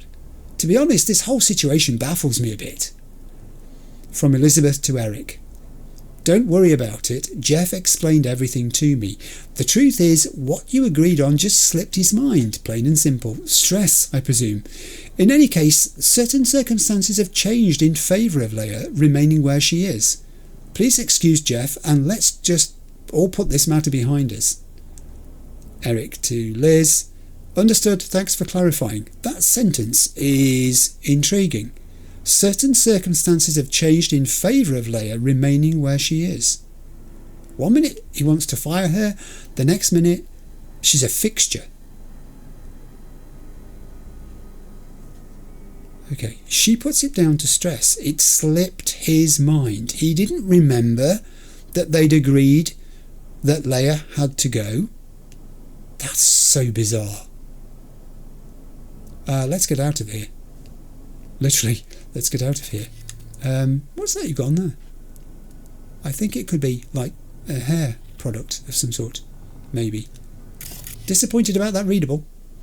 When you find a readable you can read, then you want to read it. Liz. So, have I seen everything in here? She doesn't want to talk to me. Oh, hello. Department of Law at Asukaga, Berkeley. Classy. You and Jeff graduate from the same school? Must have been expensive. We were lucky. On full scholarships, funded by the Knight Foundation. A charity founded by Richard Knight's widow.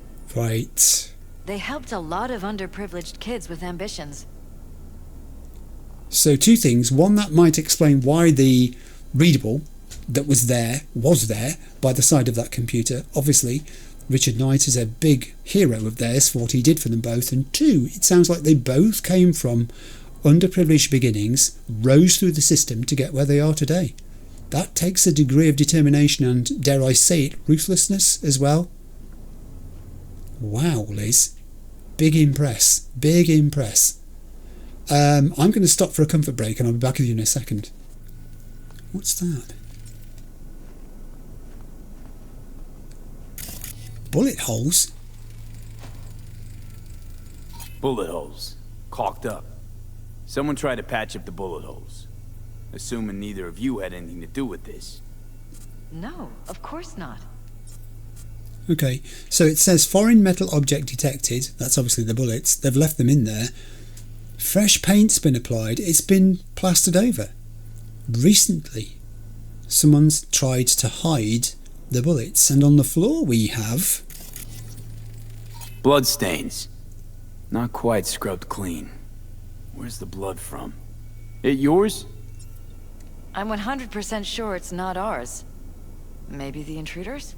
Probably. Maybe. So this really happened then, which now raises the question. It says follow the blood trail. That's interesting. The cameras did not spot anything.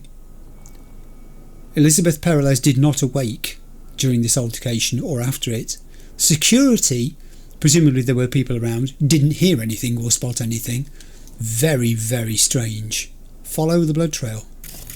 Is this our direction of travel? Are we going this way? Let me just check that we haven't missed anything behind us. I don't think we have.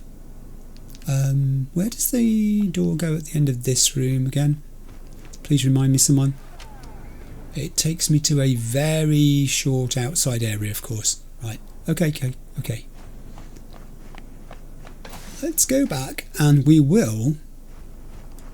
Now, I already scanned that and saw it said double doors on it, but there's another door here. I feel I should open this one first. Oh.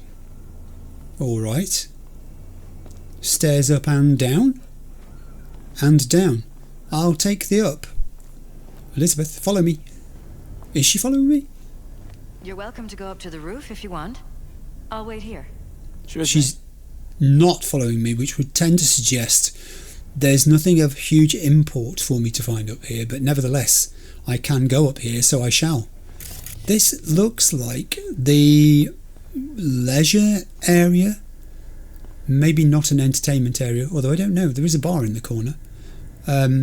So this could be the steam in this room. Is that steam?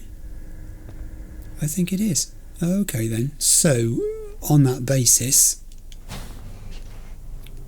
is this like a steam room? Is that what this is?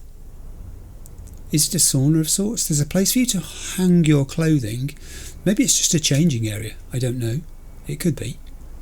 There are towels, many of them, and a door which leads to the outside, which is... It's simply the outside.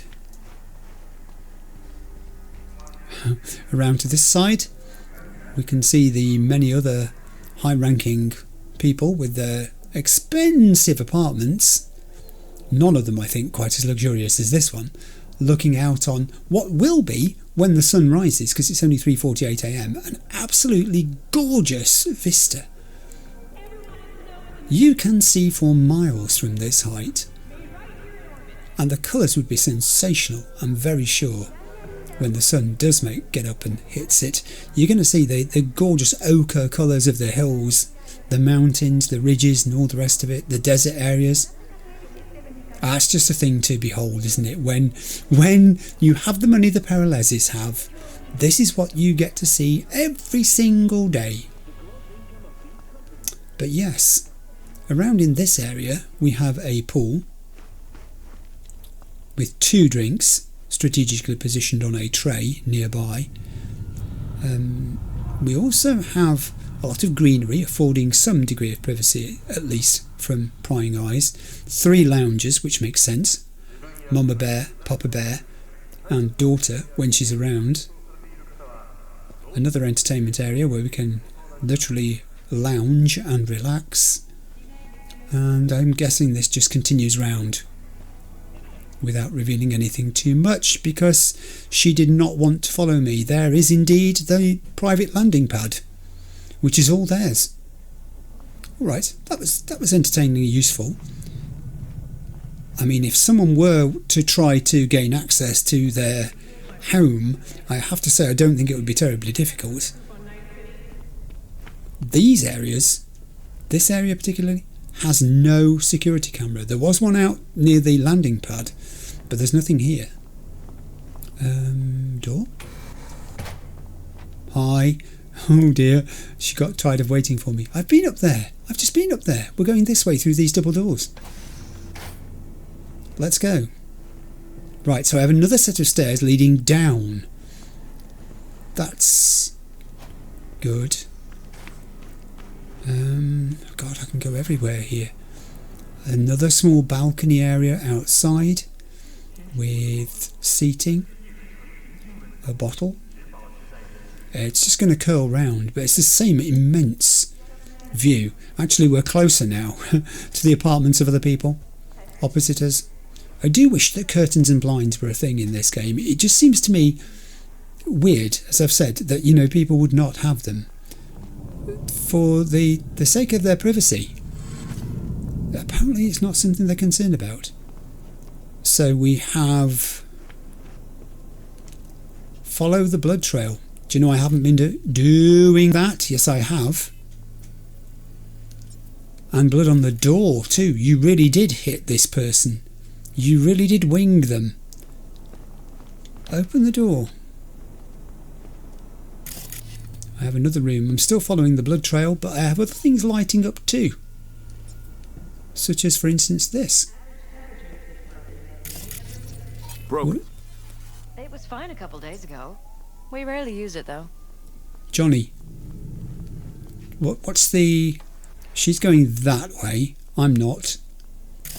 There's more blood over there. I can see why she's going that way. Why is Johnny showing... Oh, such an interest in this screen. Of course. He's a bit like a bloodhound, isn't he? Follow Johnny. I can fix this because I'm on level 15. I have 15 points. Whoa. What's this going to reveal when I fix it? I've broken it again. No fucking clue. Felt kinda good, but weird. Like tripping on acid. Does that happen to the screen a lot? Or to any of the others? I don't understand. What just happened a second ago? You didn't see it? No? What? Okay, never mind. Alright, that's just completely spooky. I fixed the screen. It gives off some sort of electromagnetic effect, some pulse or something, which affected me, therefore affected Johnny. We both collapsed to the ground. We passed out. That sounds familiar. It did not affect Elizabeth Perelez. She was still standing up when we came to, so she really wasn't affected by it. She wasn't lying about that. She didn't see it. She didn't hear anything, she didn't feel anything, we did. Johnny said it felt good.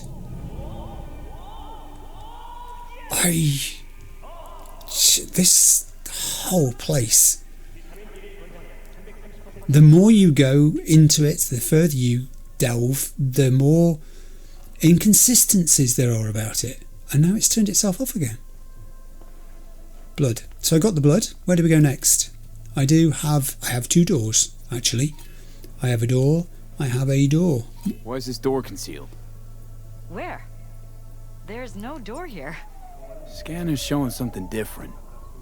Wait, you mean here? Yes, here. Right here. It's closed.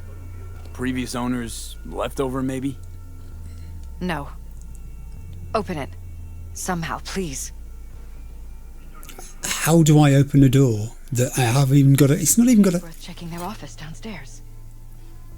Oh, right. Search the security room for a way to open the hidden door. Optional. Find the hidden room. The door says its vulnerabilities are remote activation. Takeover ping. It's concealed and it has an unknown opening mechanism. It's locked. Downstairs. There were stairs leading down. Oh, and there now is a computer showing in a lower area to the one that I'm currently on. I'm also minded whilst I'm here though, because there is a door I can open, to go through this door and see where this goes. Let's go. It goes nowhere. Oh, this is like, I mean, if this was a ground floor establishment, you could describe this as a wine cellar, but they're not. They're in an apartment 25 floors up, so I don't know what you call it. A wine room? Alcohol depository? They've got an awful lot of booze in here, so much so that they can't unbox it. There are no spaces left on the shelves for it to fit. It's rather like they've bought up supplies of vintage wines, spirits, whatever, and they were not going to be caught short, were they? Part of it is display purposes as well, I think. Goodness me, do you really need that much? You must do a lot of entertaining here. Miss Peralez. Ms. Peralez. Mrs. Peralez. I don't know how you want to refer to yourself. Lizzle. You're a Lizzle. I'm going down these stairs. The area, I should have noticed this on the minimap really. I knew it was a big area, but it's huge. And it's not even contained to one level. This is at least 3 levels that we've explored now. There may be more. I have doors at that end too, which I need to look at. So where are we now? This is the control room, presumably. This was my den before the campaign. A place to focus, relax. Doesn't look it anymore. Security had to set up somewhere. Right. One of the many small sacrifices I've had to make. This was the first, but it won't be the last. Got it. So that explains why you're working now in a small office next to the bedroom. You vacated this, your larger office, to make room for SSI. And boy, did you have to make room for SSI. 1, 2, 3, 4, 5. I mean, arguably 6 workstations. Also readable, which I've already read, but I'll just check. The Solo's Manual by Morgan Blackhand. Who could forget that? Many monitors, 2 active computers which I can interrogate, I'm betting. And of course she sent them all home for the day, which means we get to explore this without them necessarily being here. I was going to say without them knowing, but that's not true, because if the systems are still active, someone could be remotely monitoring the cameras and they'll know everything we're doing and everything she's telling me. And suddenly, that doesn't feel so good. Let's use this. 3 messages. I'm going to take these top to bottom because the second 2 look like they're sequential, urgent and then re-urgent. So welcome on board goes first. This is from Wallace, Chief of Security, to new recruits, I presume Chief of Security at SSI. Welcome to the team and congratulations on your newest assignment. You have no doubt already been informed about the work we do here, but I'd like to take a moment to remind you how vital our responsibilities are. Our priority is to protect our main targets. Due to their VIP status, they are to be considered in constant danger, not only the most obvious kinds, but also with regard to privacy and emotional stability. You are all required to immediately report any behavioural anomalies from the VIPs, on and off site. Do not wait for your partner to do it. I think we'd all prefer slightly more paperwork over a full Class 6 anomaly. Your security classification is code Orange, which grants you access to all areas excluding Sector 0. Sector 0 is exclusively restricted to field agents tier Blue and Black. If you run into a Blue or Black agent during the night, do not engage with them whatsoever unless you receive a direct order from me or from said field agent.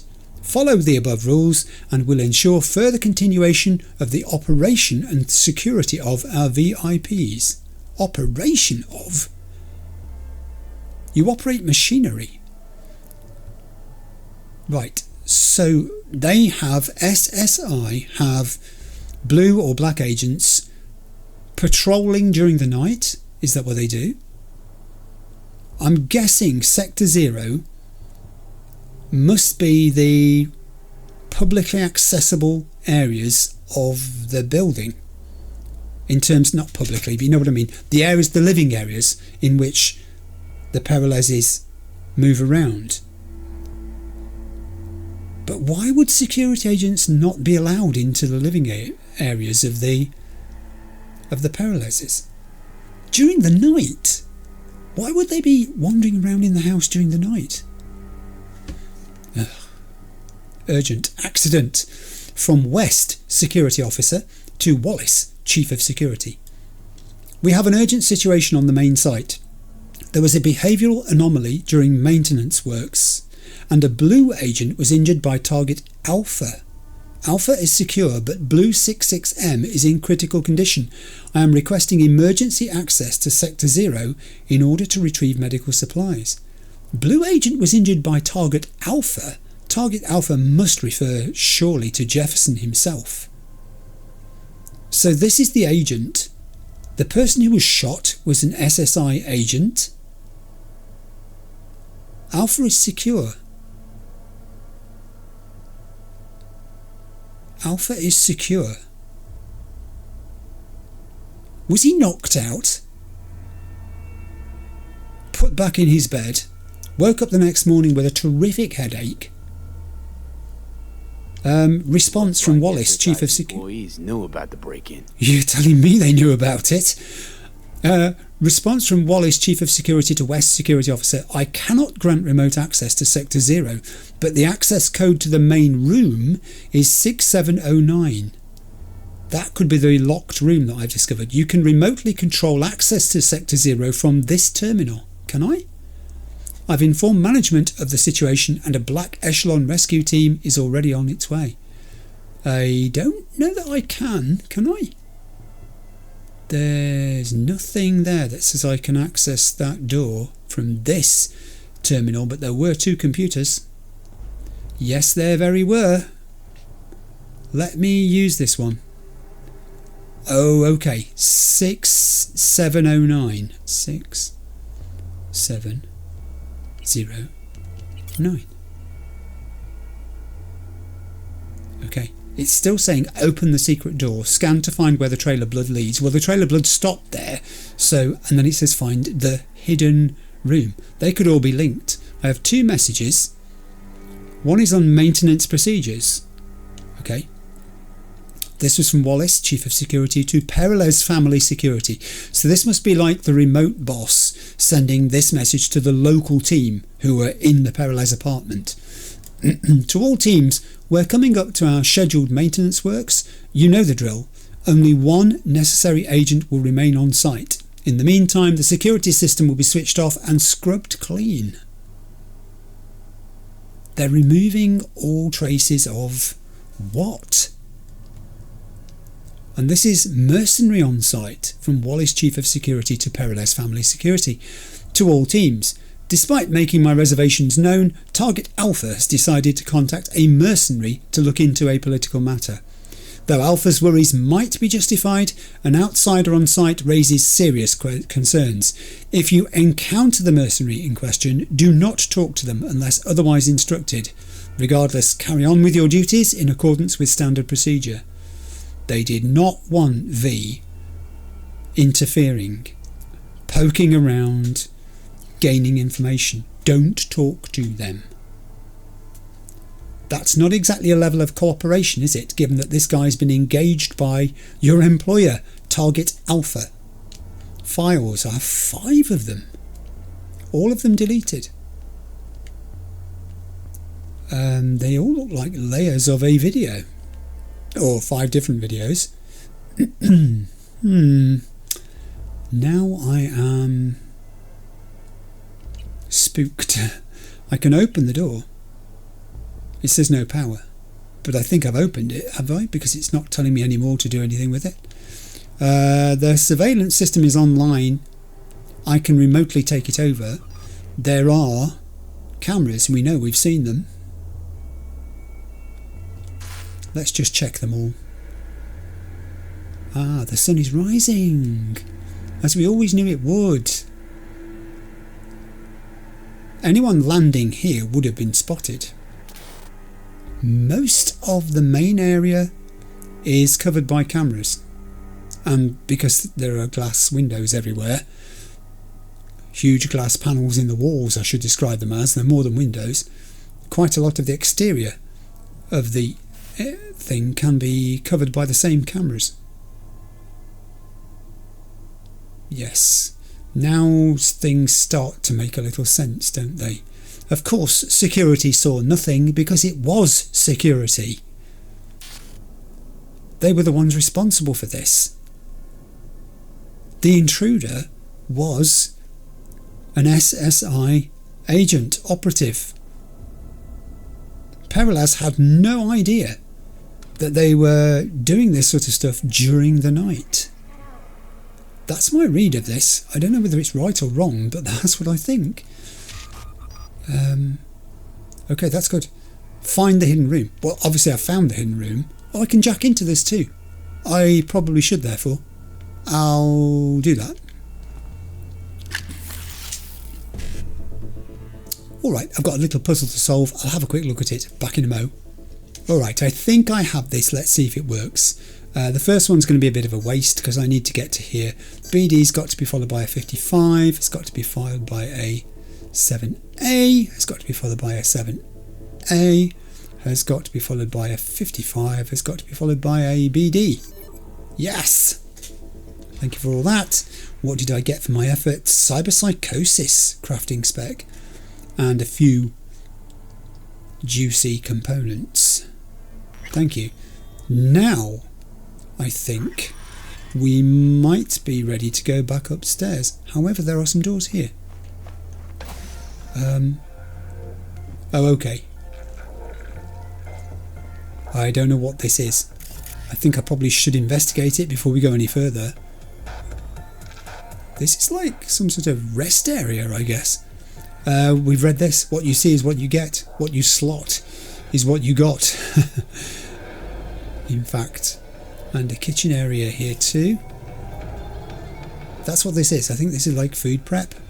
I believe it is. And then we're back into the main area, which we know of. Okay, now I'm with you. We can go back upstairs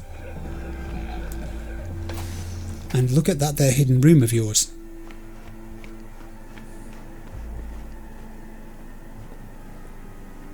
So we were through here, following the blood trail, and we got up to here with the blood trail, and the door's open.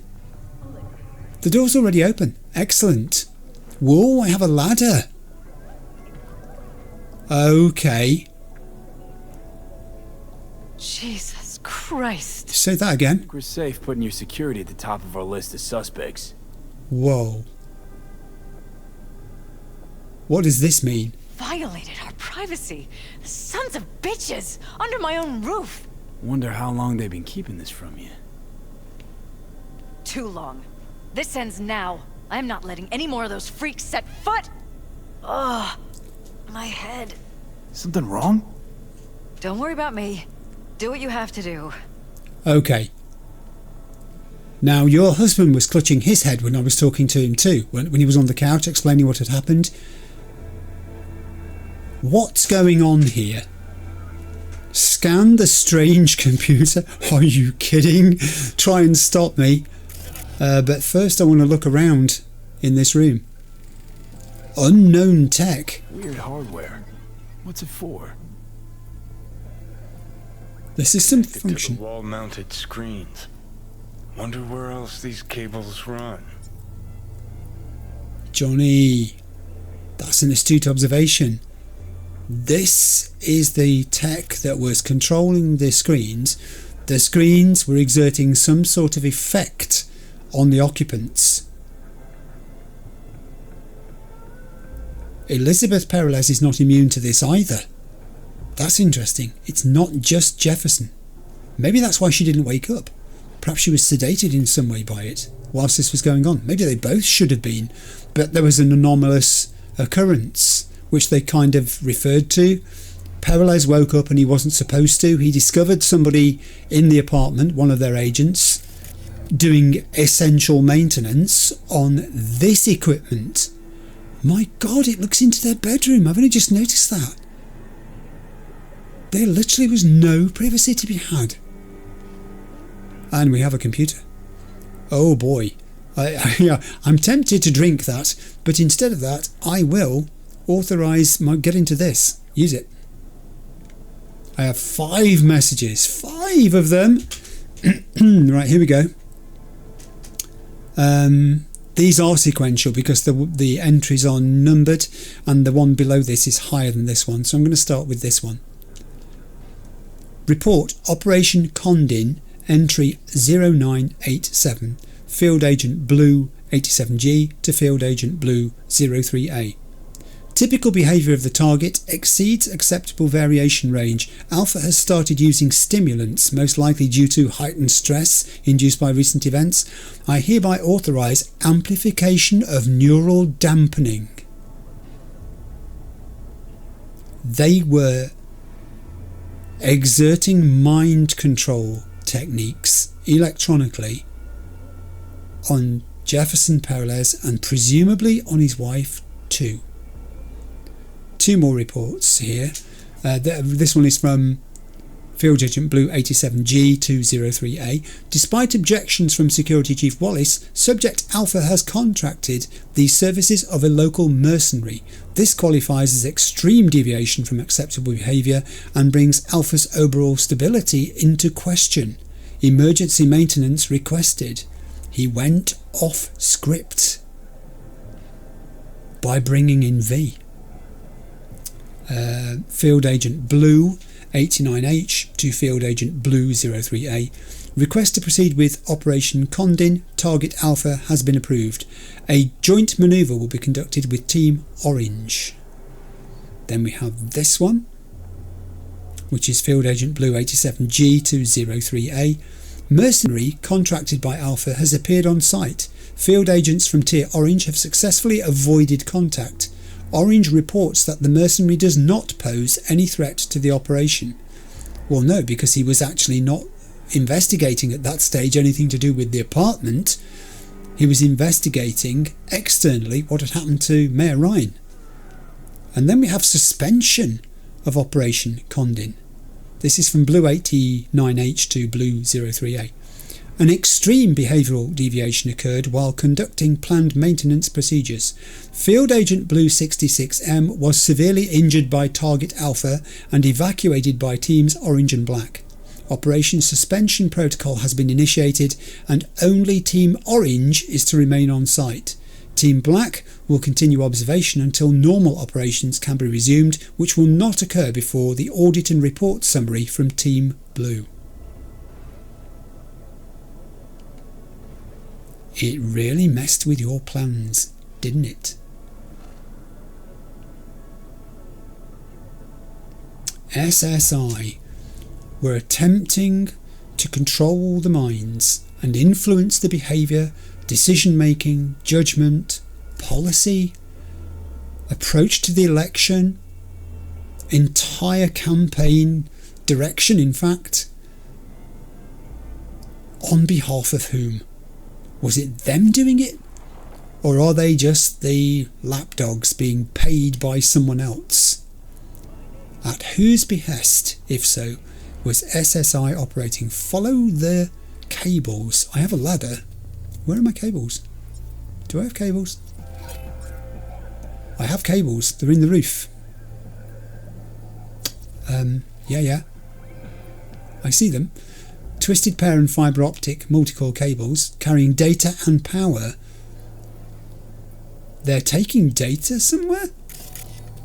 Of course they're taking data somewhere. They're taking it from this mysterious machine, unknown tech, and it's going upstairs. Oh, do you know what? I haven't needed my weapon at all during the course of this. It has been a terrific little mystery. And it still is. Where do I go from here? I go there. Ooh, careful, because you don't know how near the edge of the roof you are. It's good to see blue sky though. Okay, there's something over there. Oh, now we're starting to see these colours I was talking about. Look at this. Whoa. I mean, yes, you're safe because you're not at the very edge of the roof as such. That's terrific, isn't it? It's still quite brassy. The light is still very low. It's 6:56 a.m. And actually looking into the sun, you lose some of it. It becomes quite milky, doesn't it? Whereas if you look away from it, you start to see the sunlight picking up the structures. That is one heck of a postcard view of Night City. And it's all yours, the Peralezes. I say that. There are many buildings taller with roofs that look like they're accessible. But this'll do, won't it? There are my cables. They do indeed go around here to this structure, which looks like an old-fashioned data transmission disc or reception disc. Transmitting, I'm betting. Odd. Tech's practically prehistoric, but it doesn't look older than a day. Saw something like this back in the war. Transmitters. Militech was using them. Short-range UHF. Signal only travels line of sight. True. But it can't be intercepted. Line of sight. Let's look around. See if we can't spot where our receiver's camping out. So we found the transmission source. Now we have to find the... It's still saying find the transmission source, but I guess we're looking for something who's receiving this data, not transmitting it. Johnny looks at home, doesn't he? He looks a little bit, I don't know what you'd call it, hard done by. I'm not sure his health is bearing up too well. Where is that dish pointing? It's pointing over here. There it is. There it is. Got a vision, the receiver. Black van parked next to it. There is? Gotta be our winner. Transmitters within reach of our mystery van. Wonder if Elizabeth has ever seen the car. I literally do not know. What do we do now? Talk to Elizabeth. Oh, Johnny's gone. Let's go back downstairs and talk to Elizabeth, shall we? I honestly now believe that she didn't know any of this. She was in shock when she saw it. I think I just jumped down here. She was in shock when she saw it. I will, however, not jump down here. I'll use the ladder like a civilised person would. This is intriguing. This is a whole new level of espionage. This can't be Holt, can it? Surely... Oh, she's resorted to smoking. That's what stress will do for you, Elizabeth. This is way bigger than we thought. Liz, this is way bigger than we thought. Jeff's entire campaign could be threatened. Yes. Let me worry about the race. Just tell me what you managed to find. Well, you're not going to like this, but... There's a transmitter on the roof. It seems to be conveying a signal to a van out front. You know who it might be? We never set up any transmitter. And I don't know a thing about any van, but my guess is it's SSI's. I literally don't see any other possibility. That room was clearly known about by SSI because they had the access code to it. It's their facility, it's their equipment, so it has to be them. Don't really see any other possibility, but we still don't know who they work for. Yes, that's the So point. what do we do with the transmitter? Nothing just yet. Let me check the van first. Yeah, leave it alone. I'll wait here. Just don't tell Jeff anything for now, okay? Sure, whatever. I'll call him once I know something more substantial. That's fine. Just remember it's the busiest time Okay. for Jeff right now. You can always come and talk to me. Fine. I'll keep that in mind. Now, you see, in a different light, that would make me suspicious that she didn't want me to tell Jeff and she wanted me to go only through her with anything that I found. Because Jeff's ultimately got to know about this, Elizabeth, has he not? And yet I don't think she's acting. I think she's trying to protect him. I do believe that is what she's trying to do. Leave the apartment. I shall leave the apartment. I think we've been everywhere. By golly, that was the thing, was it not? Yeah, we took those stairs. I've got to remember how to get out of here. I think I've got to go back this way and this way. And I'm totally lost. I'm going to find my way out of the apartment. I'll be back with you in a second. Okay, I found the lift. We're back in business. I'm terrible sometimes. Yes, I know there's a mini-map. What can I say? The thing is, sometimes I get so absorbed by the objects within a room that I fail to notice the infrastructure of the layout of the building as such. It's such a long way down here. Wow, that was mighty revealing. I hope I haven't made a mistake by leaving that transmitter operating. My theory is that by leaving it operating, I'm not giving away anything if no one has been monitoring the surveillance. But the fact that Elizabeth Perelez had that pain in her head when she was talking to me in the secret room, I don't know. Oh, Johnny. How about we take the wheels, V? That van could give us the slip any second. That's a very good point. If only my vehicle was parked nearby, conveniently, where I left it. Get in, we're going. Look for the surveillance van. I don't need to look. I think I can see where it is. I shall take my speedy Ragnar. Not that speedy, but definitely Ragnar. 300 metres away. That seems about right. It was line of sight. We could see it, couldn't we? I do find the way that radio is used in Cyberpunk 27 very interesting. For instance, people still listen to radio in their cars, and I don't know whether it's DAB or whether it's FM or whatever, but it seems almost like retro tech in the sense that it's 2077 and we're still doing that.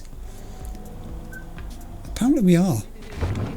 But then similarly, V chooses to have a record player in his Japantown apartment, and there are stalls selling vinyl. Bands are still producing on vinyl in 2077.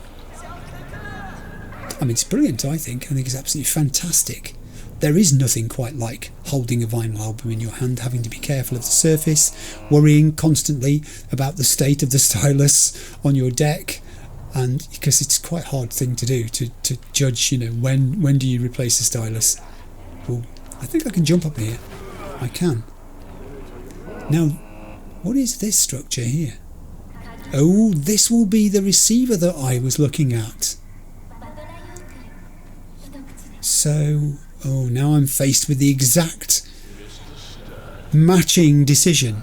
I didn't do anything, or told Elizabeth not to do anything about the transmitter on the roof. I'd better not, therefore, do anything to the receiver. Although, their surveillance may well have already told them what they needed to know. So,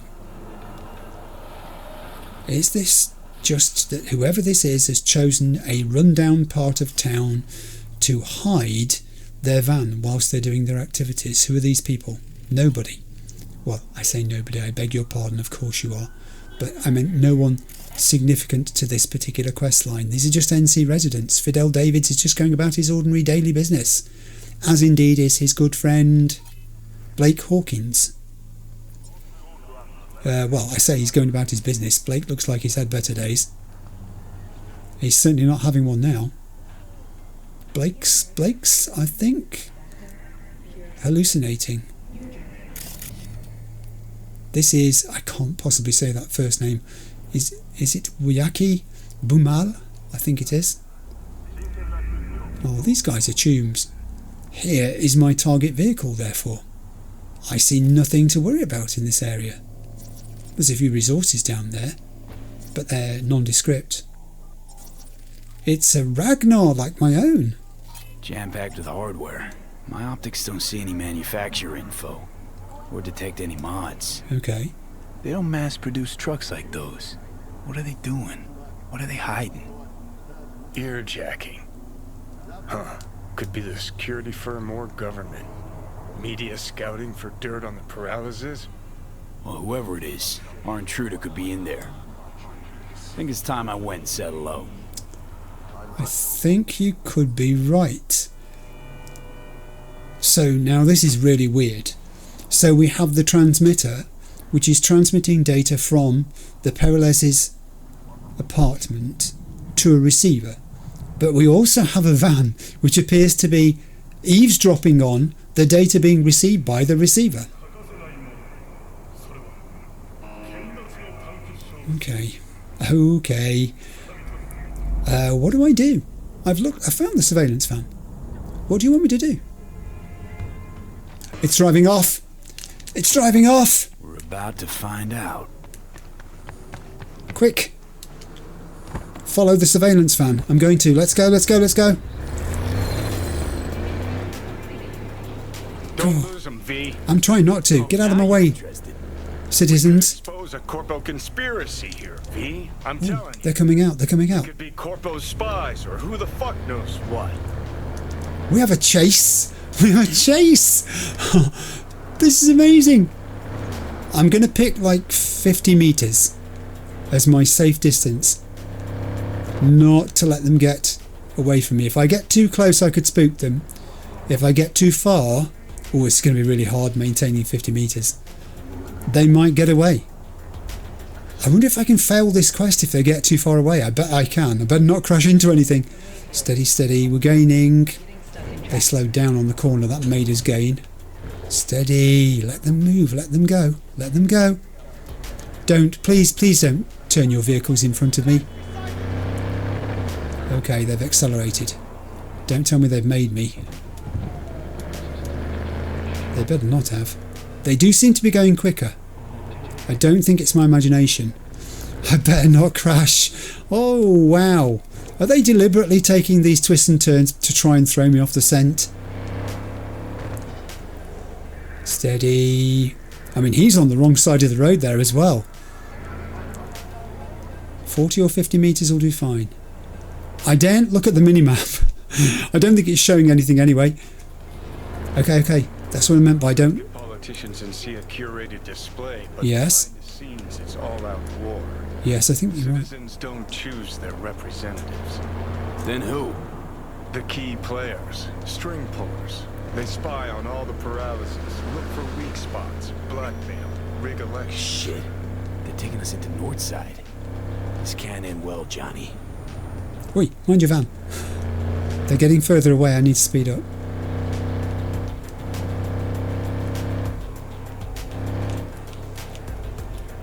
That's better. Johnny has a take on this, which is, something that you'd probably reflect on in modern... Whoa, steady. Oh, God, my van. Get out. We've just been caught by a trap. Neutralise the attackers. I very shall. Oh, hang on. There's a bunch of them.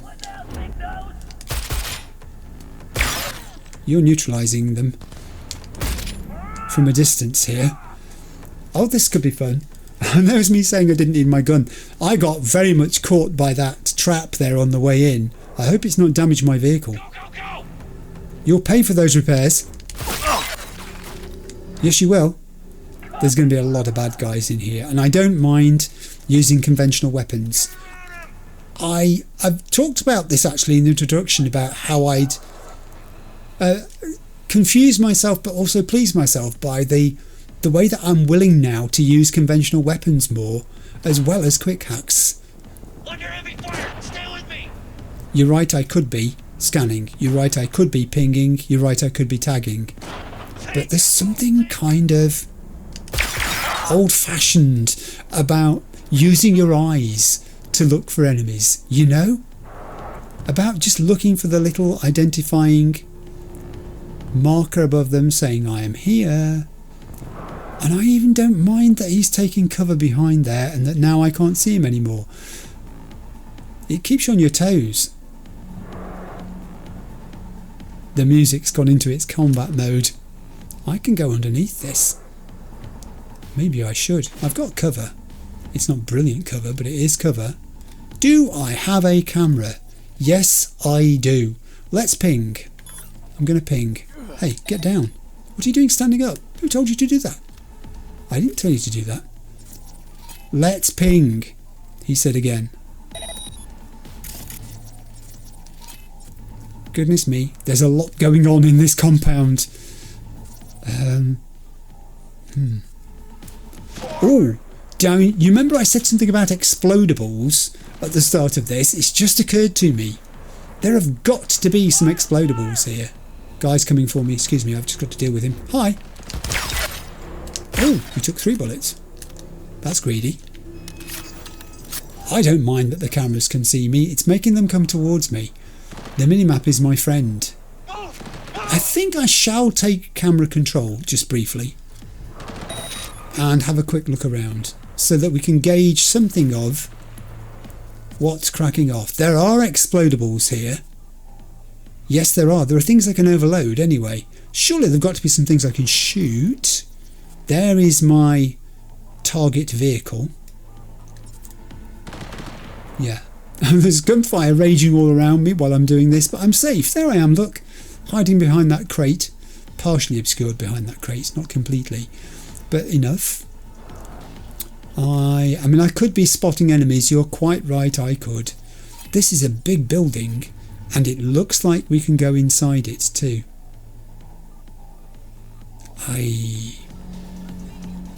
Okay. Alright. I think I probably need to drop out of cameras at the moment because that guy can see behind the crate where I am. I'm pretty sure that's who I've got to worry about. Him. There. Hi. Oh, what a shot. I'm having that a shot of the day. I hope you don't mind. It was quite a small aperture and it was a single shot to the head and he's no longer part of the game.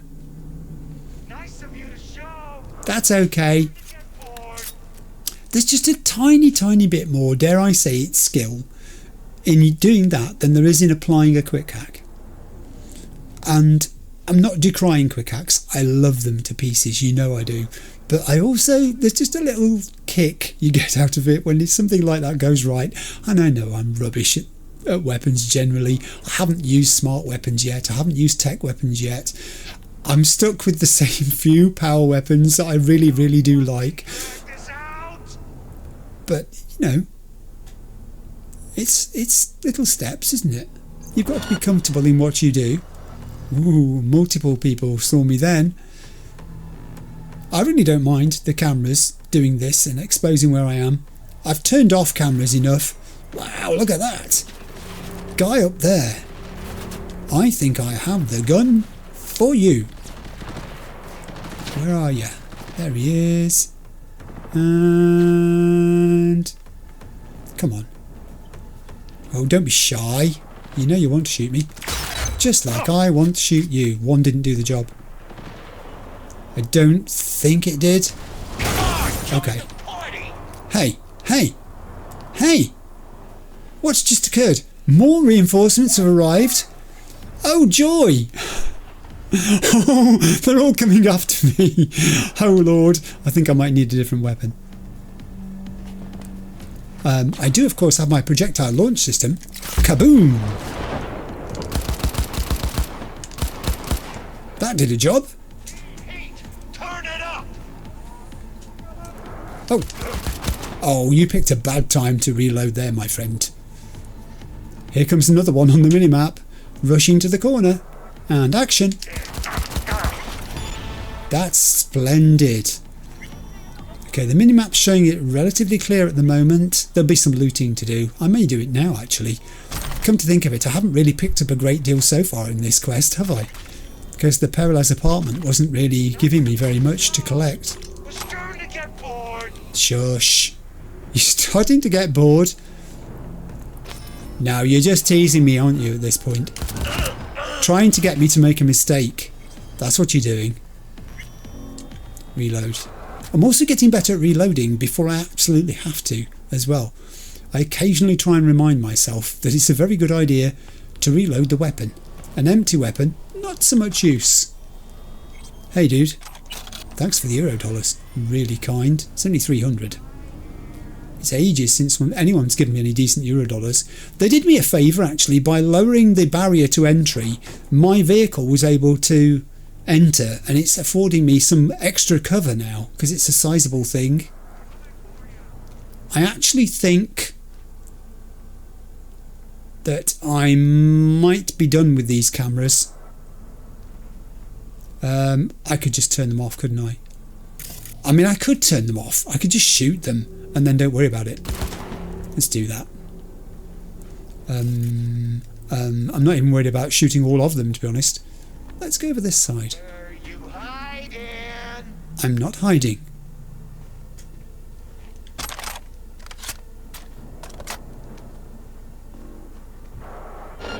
Hey! Just too slow, my friend. Just too slow. And now, you're going to be even slower in future, aren't you? I did see that. That's what I was coming over here for. Shotgun ammo. Oh! I have a readable. Unexpected. Need your boy's help like last time. Hidden user. We need unrestricted movement, but there's some excess baggage slowing us down. Can you take care of it? Dante. Double the going rate and we'll talk. Hidden user. Fine. Sending you the coordinates. Take the baggage, blow it to smithereens and make it disappear. We don't want this coming back to us. Understand? Dante. When I end something, it stays that way. Well, you should know, because I think you've been ended. There's another camera, which I'll discontinue. I know I could just turn them off. I know that shooting them means I can't use them in future. It's okay. It's seriously okay. It's just an approach I've decided to take for this particular encounter. Ooh, interesting room.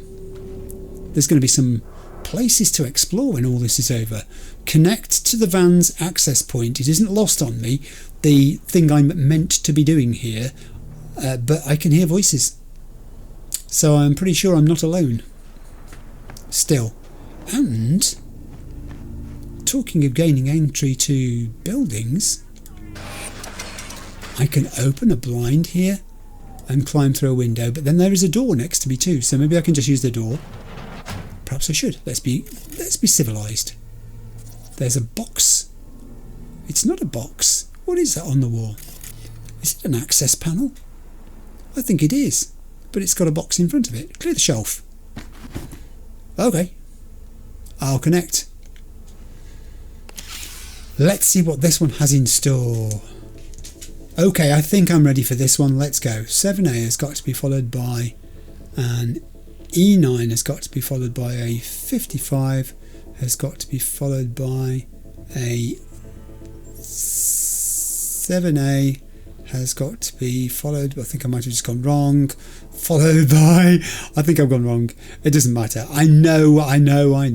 Sometimes this happens. I was distracted actually because my daughter just texted me to ask if she could pop over this afternoon with my baby granddaughter, and that's what threw that out of my head, so I don't care. I'm going to be quite frank about it. I'll live without whatever that was that I could have been able to grab. Please don't post the solution in the comments because it doesn't mean anything. That puzzle is gone now and I can never do it again. And if I'd really concentrated there without the distraction of the text, I think I would have completed it. I have done most of the ones recently. I've not really failed any of the ones recently, I think. Right, so I need to be careful here, don't I? Ooh, that pizza looks nice. Oh, go on then. Very nice. I'll take the time-limited benefit of it as well. Now I'm wondering whether I should go through this door. This is the room I could have climbed into via the shutter, which I managed to open. Oh yeah, hello. Nice. Very good. There is an upstairs to this place. Great. I didn't use any of the explosives, and I'm so sorry. I did mean to, but it just turned out to be that there was not much of an opportunity to do so. Having said that, it may not be over as yet. Yeah, I know there's a camera still saying hello to me. I've been detected. Great. Maybe it'll bring somebody towards me, but you've done your job now, so off you go. Off you go. We have a computer. I need to jump over here to use it. It's very hard to get to. Actually, wait a second. Hang on. Hang on. I may be getting a visit. I hear a voice. How delightful. I'll use the computer while I'm waiting for you because, you know. Let's jack in first. Right, without the distraction of a text, perhaps I'll get this one done properly. Have a look at it back in a sec. Alright, here we go then. This one's a bit backwards, I think, so I've got to go... Yeah, 55 needs a 7A, and then 55 needs a BD, and the BD, that's it. All done. That one was better, wasn't it? Good. So I'm out of that cyberware malfunction crafting spec, but I still do need to actually use the laptop to see what other things it has within it. Nothing, just the net. Ah, so that's all that was. Okay, I'm going upstairs. If anyone wants me, that's where I'll be. But first, medical supplies. Haven't that been that many collectibles around here so far? I did actually miss one or two there. I've just realised there's something. Yeah. I've heard that one before. I wasn't born yesterday, literally. Many yesterdays ago. In fact, yes, okay. I'll say that, you don't need to say it. Right. Oh, there's another level to it. This I did not realise. That could be where the person who is taunting me is basing themselves. There was a guy up here who I shot a long time ago. There was an explodable too. Heaven. I'll take that. I mean, this is the nature of a blind playthrough. You can set out with the intention to use explodables during the course of the game, and then maybe you don't get the chance. Or, you know, you're in the wrong position to do so. I mean, I can see where they are now. There they are, look. And I probably could have identified them using cameras. You're quite right. Here's one, as I said. But, you know, not always necessary to be perfect, is it? Okay, the radio is still playing. They're so confident in themselves in compartment 03. Open the door, but watch out for problems. Camera. I'll just turn that off. The old-fashioned way. It's quite fun sometimes not relying on tech. You know, the cameras give you an advantage. This I understand. If I was playing on very difficult level, I would be best friends with those cameras all of the time. But just occasionally, there's a little challenge to yourself. Let's stop pretending you'll make it out of here alive. Ooh, I never said I would. I never actually suggested for a moment that I would make it out of here alive. I wonder if I were to... I mean, this has got Plan B written all over it, hasn't it? Don't you think? I think it has. Scabs or anything. You can trust us. Ah, yeah. Ooh. She's gone the other way. Dum dum dum dum. Dum dum dum dum. You'll make it out of here alive. I'm not pretending I'll make it out of here alive. But I could say the same of you. Alright, one down. Great posture. They're going to have trouble fitting you in a coffin. I can see that much. Ooh. Nice. It's nice the way the game gives you resources. Ammunition specifically, I think I've mentioned before, I have never had to yet buy anything in terms of ammunition at all. I could have used distraction, you're right. Are you lying on your weapon? Excuse me asking, but I just, I'm curious. I think you were, weren't you? Ugh. Ugh. I wish I hadn't done that. You have nothing to give me at all. Nothing at all to give me whatsoever. Let's instead... I don't want that pack of cards. I know I can sell it off as junk, but I've got enough packs of cards. Go down here, into this area. I've got a readable next to a laptop.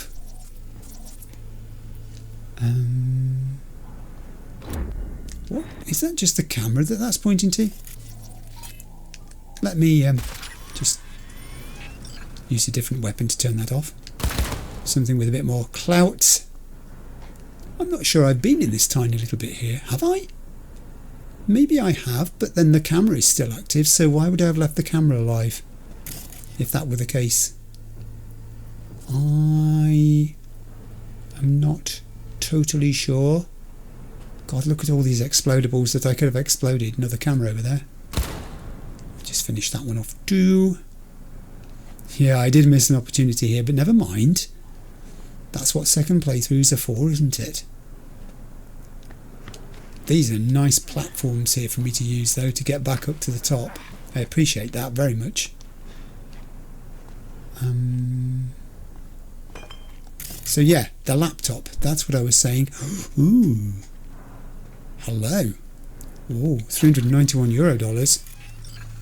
I don't know what am I on at the moment in terms of euro dollars. 74150. You see, it hasn't gone up very much this episode because I've not really been in situations like those NCPD gigs where, it's like a constant source of income for you. I'll do the readable first. Okay, let's do this. Liberium Arbitrium Review. Pretentious banality dunked in a sloppy symphonic sauce. Chromatic rock pretender at worst.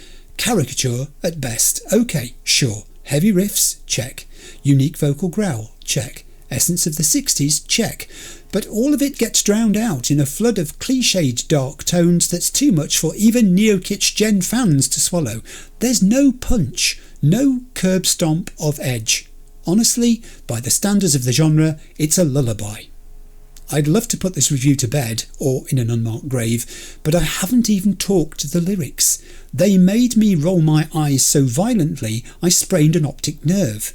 Nowhere was it worse than in the titular track, Liberium Arbitrium, the band's anthem about the violations of human free will. What's the enigmatic evil depriving us of what matters most in life? Yep, you guessed it, corpse. I yawned so loud I put the singer's growl to shame.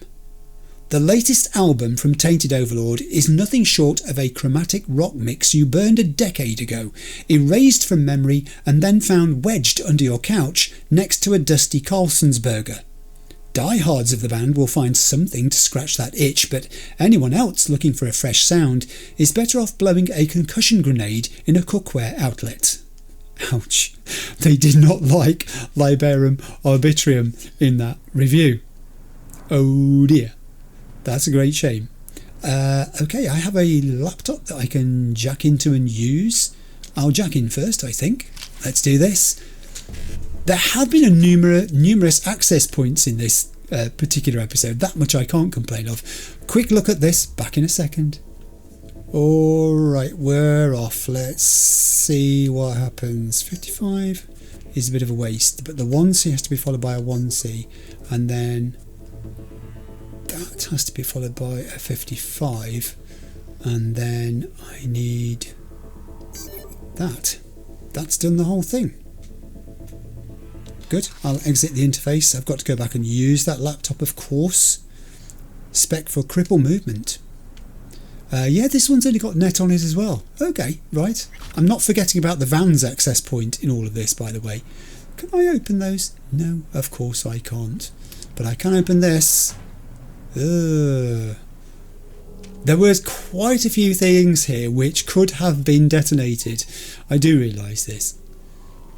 It just didn't present itself as an opportunity the way that I was tackling this particular situation today. That doesn't mean it will not be absent in the future. There's a few things I've not picked up here which I need to do. I'm looking to see where the markers are. This got to be upstairs here. Is there someone up here? Yes, there is. There you are. That's a terribly ungainly pose that you've got yourself into. Okay, that's good. Just looking to see if there's anything of any great use over there. I don't think there's anything really going to drag me sideways to go all the way back across there to get it. I may need to jump down here though, because I've missed something on one of these bodies. It was you? Oh. Oh, Project Condon suspended. Encrypted note. I can crack the security about this. How interesting. Let's do this. Okay. I'm going to look at it even though it's very simple sequence. Excuse me for a second. Alright, let's go. I mean, I think I was seeing more in this than I needed to see because it's just 55s and 1Cs basically. So 55 is followed by a 1C, is followed by a 1C, is followed by a 1C, and we're in. And now we can read it. So let's exit the interface. Notice to all Team Black field operatives. Project Condon has sustained a Class A security breach and has been suspended, effective immediately. Blue and orange teams are withdrawn. Team Alpha Black is ordered to withdraw to evac code 8 Bravo. Local armed friendlies will provide cover for extraction. Team Alpha Black is notified that Control has authorised termination protocols in the event of capture or incapacitation. You will not let the information about what's happened here get out. Wow. This was a thing. Hello, what have you got for me? I'll just take those tier 3 components, thank you very much. The music is really at odds with the mood of what's occurred here, or at least I think it is. I have a door over there which I'm not entirely sure I've been into, and the garage here which I'm not sure I've thoroughly explored. Yeah, you start to get kind of map blindness in that, you know, rooms begin to mould and merge into one. Oh yeah, I have been in here, that's how I got back onto that upper platform, but I did miss that resource that was there, so that was worth doing. And I probably therefore have been through this door as well, or maybe not. I'll take those. Yeah, okay, that's good, that's fine. Right, it's time to go and jack into the access point in the van. Let's see what we get when we do. Oh, okay. It's this side. I'm going to jack in now. I hope this doesn't alert them to the fact that I'm doing this. Couldn't ask the NCPD for better records than this. Pictures, medical records, vulnerability to neuroplasticity. Some kind of database. Brain scans, the Peralez's. Yes. Biological casts, neuroplasticity. Fuck. What about that? The blue shit. Fresh neural links. They're not spying on them, Johnny. They're fucking with their heads. Yes, of course they are. You say someone's literally controlling our upstanding politicians' minds? Yes. Mm-hmm. Red blots are memory residue in the hippocampus region. See how they're bleeding into the blue? So what are we looking at? They're planting new memories in their heads, modifying their personalities. This is big shit, Johnny. Oh. Fuck me. Got other guinea pigs besides the Peralez's, too. Quick, download the data. Whoever comes looking for it, that's your suspect. Shit. They're wiping the data. We've been made. Oh dear. Now they know someone's been in their database. Wonder if they also know who. Ugh. Disconnect quick. Should I have a weapon drawn here just in case? This area's hostile. You're telling me this area's hostile? They were planting new memories in their mind too. That's a whole new scale of what I thought was going on. But then that, of course, that makes sense. This is why Peralez couldn't remember having told his subordinate, his campaign manager, whoever, to fire the girl that he was talking about. So much of this now makes sense. But also, how much of what has happened can be trusted then, if this is the case? Oh, this is a whole new level of... There's a safe. People are always telling me to find the safes. I found a safe. This is a whole new level of tech interference in human personality and existence. Call Elizabeth. You betcha I'm going to call Elizabeth. She's not going to like what I'm going to tell her, but I'm going to call her anyway. Huh. Everybody was somebody. That siren's not coming for me, is it? I tell you what I am going to do just for the heck of it. I'll blow that up. It just made me feel better that I didn't get to actually do any. Yeah, I know I'm getting in the wrong side. I live in England, what can I say? I'm going to call Elizabeth on my mobile phone. Hey Liz. V, do you have any news?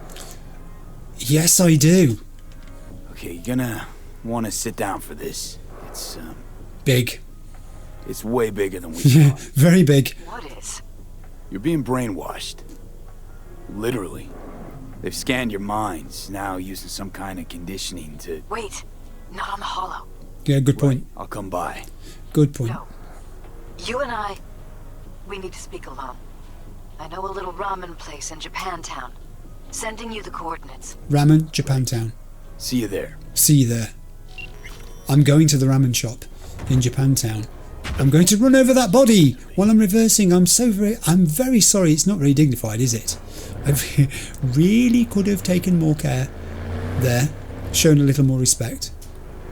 This has turned out to be partly what I thought it was and partly more. I got the whole idea of the espionage, I think we all did, that they were being manipulated. I had no idea that it could extend as far as changing their memories and perceptions of reality around them. They are biological robots. They're being controlled remotely. It sounds experimental to a degree, but the sophistication of the equipment that we found, that machine, whose purpose, we couldn't discern because it didn't identify as a recognisable machine. Now we know why. But it didn't look like something that had just been thrown together. Excuse me, do you mind not doing that? Thank you. All units in the area, we have an urgent situation. I did nothing. I did literally nothing. And now I'm being shot at by the police. Oh gosh. Oh heaven. Oh my.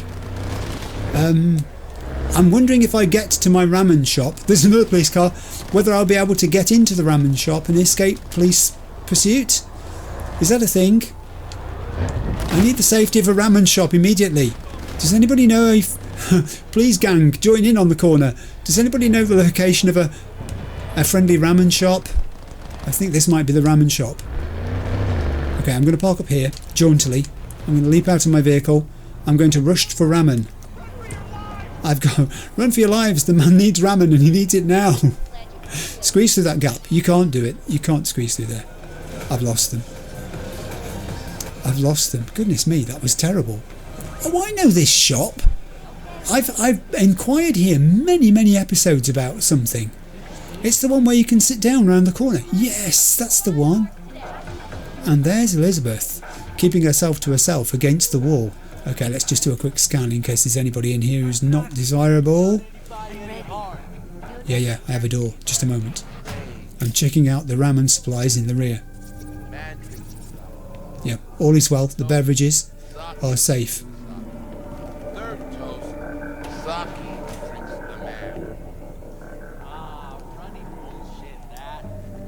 got a better say. What are you two on about? First toast, I get the sake. Second toast, you get the sake. Third toast, sake's on the house, yeah? Tiger Claw, ball Holmes. Ain't nothing on the house here. Tiger Claws? Best be going, yeah? Oh. You spooked yourselves now, haven't you? With your talk of beverages. That's what it will do to you. It suppressed your inhibitions. This looks fairly safe. These are just individual people eating food and not talking to anybody. It's not very sociable here today, I'd have to say. Elizabeth, I'm coming to talk to you. I hope you're ready for this. Hope your ramen's nice as well. Will you sit? Sure. Please? Here it comes. You ready for this? Why are we meeting here instead of your apartment? Why is it you want to keep Jefferson out of this? Because this is what you're doing, isn't it? Why are we meeting here and not at your pad? Because I have something to confess. In private. Not in front of Jeff. What? Okay. Confess away. I'm sorry. My nerves are shot. I can't gather my thoughts. What's gone on since I saw you last, which was not that long ago, let's remember. Wasn't that long ago since we last met. Just said that. Something happened since then? No, I mean, something did happen, though not recently. It's a long story. I don't quite know how to tell you. Where to even start? Okay. Now, I'd given you a pass here. Am I going to regret that? I didn't think you were involved in this at all. I thought you were hiding nothing. For your thoughts? Relax. No need to rush. A while ago, I started noticing some changes in Jeff's behavior. Okay, fair enough. His personality, he seemed to be changing right in front of me. Becoming someone else. How so? He stopped reading, forgot the title of his favorite movie. Even his musical taste changed overnight. Yes, I understand this. And? Once, I said we should visit his brother's grave, and he told me that he'd been an only child. That's when I started thinking something bad was happening. Something insidious. And not just with Jeff. So it was affecting you too. That was good. I zoomed in, she looked over her shoulder. You must have noticed it happening to yourself as well then. I'm still with you. With me? I'm wondering if you're still with us. Notice any changes in yourself? After some time, on several occasions, my friends pointed out that I was acting strangely. That must have been hard. It was. You know, it's at times like those you start to question reality. So, I think that's quite strong. You knew what I was going to find. I think she had an inkling that there may have been something... And any for your thoughts? ...going on, some external force at play. So the whole time, you knew what I could end up finding. I don't know who, how, or why, but they're changing us. That concealed room in our apartment. What about it? I'm sure I'd seen it before, but must have somehow forgotten. Yeah. Okay. I find that terrifying. She stumbled in there one day and they wiped her memory. They removed that memory and replaced it with something else. But it had an echo. When she walked in there, there was a familiarity about it which shouldn't have been there, a deja vu-ness to it. Have you spoken to your husband about this? Mention any of this to Jeff? Jeffel. I tried. I did.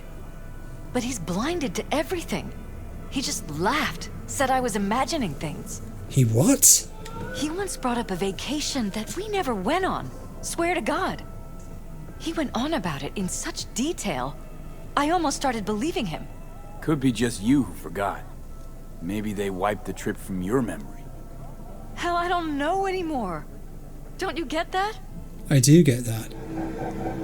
Either they put that memory into his head, because they wanted him to have it, and it didn't exist, or the opposite is true, it did exist and you've had it erased. Or maybe it's just a side effect of what they're doing to you, that you are losing these inconsequential memories, things that really aren't of import to them at all, but it's happening because of what they're trying to do. Their main focus is causing these peripheral side effects. Is that it? What else have you got to tell me about? You haven't told me the whole story yet, have you? I saw a stranger in our apartment one night tinkering with the monitors. And you didn't do anything? But I was in such a state by then that I didn't know if I could trust my own eyes. Elizabeth! You didn't do anything. Huh? I don't remember what happened. I talked to security the next morning. Of course. So why didn't you tell your husband? I find it strange you took this to security instead of your husband. Yes, so do I. I thought I was going insane. I wanted to see what was on the feeds first. There was nothing there, of course, so what was I supposed to tell Jeff? Okay, good point. And then, the next day, I got a call. Or what? Who was it? Them. Whoever they are. There was a garbled voice on the other end. He never introduced himself. And? Oh. I don't think it was a deal. I think it could well have been a threat. They threatened you. And any for your Try thoughts? to blackmail you. They said I was walking on thin ice. That if we kept stirring up trouble, Jeff could have an accident. Then they wiped any record of our conversation.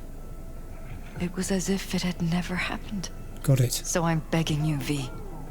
Jefferson can't find out about any of this. Ever. Oh, don't put me in His that life position. depends on it. I mean, this is the thing in the back of everybody's mind, hearing this, mine included, that this could be a programmed thing. Are you still with me? She's been told to say this to me. What if you're just saying what they programmed you to say? Absolutely. Just reading off a script based on thoughts planted in your head. All I know is, I love my husband, and I want him to be safe, and happy. Or that's what they want you to know. You know what Jeff will do if you tell him? I know my husband. He'll start looking on his own. Yes. He can't find out about this. It'd destroy him.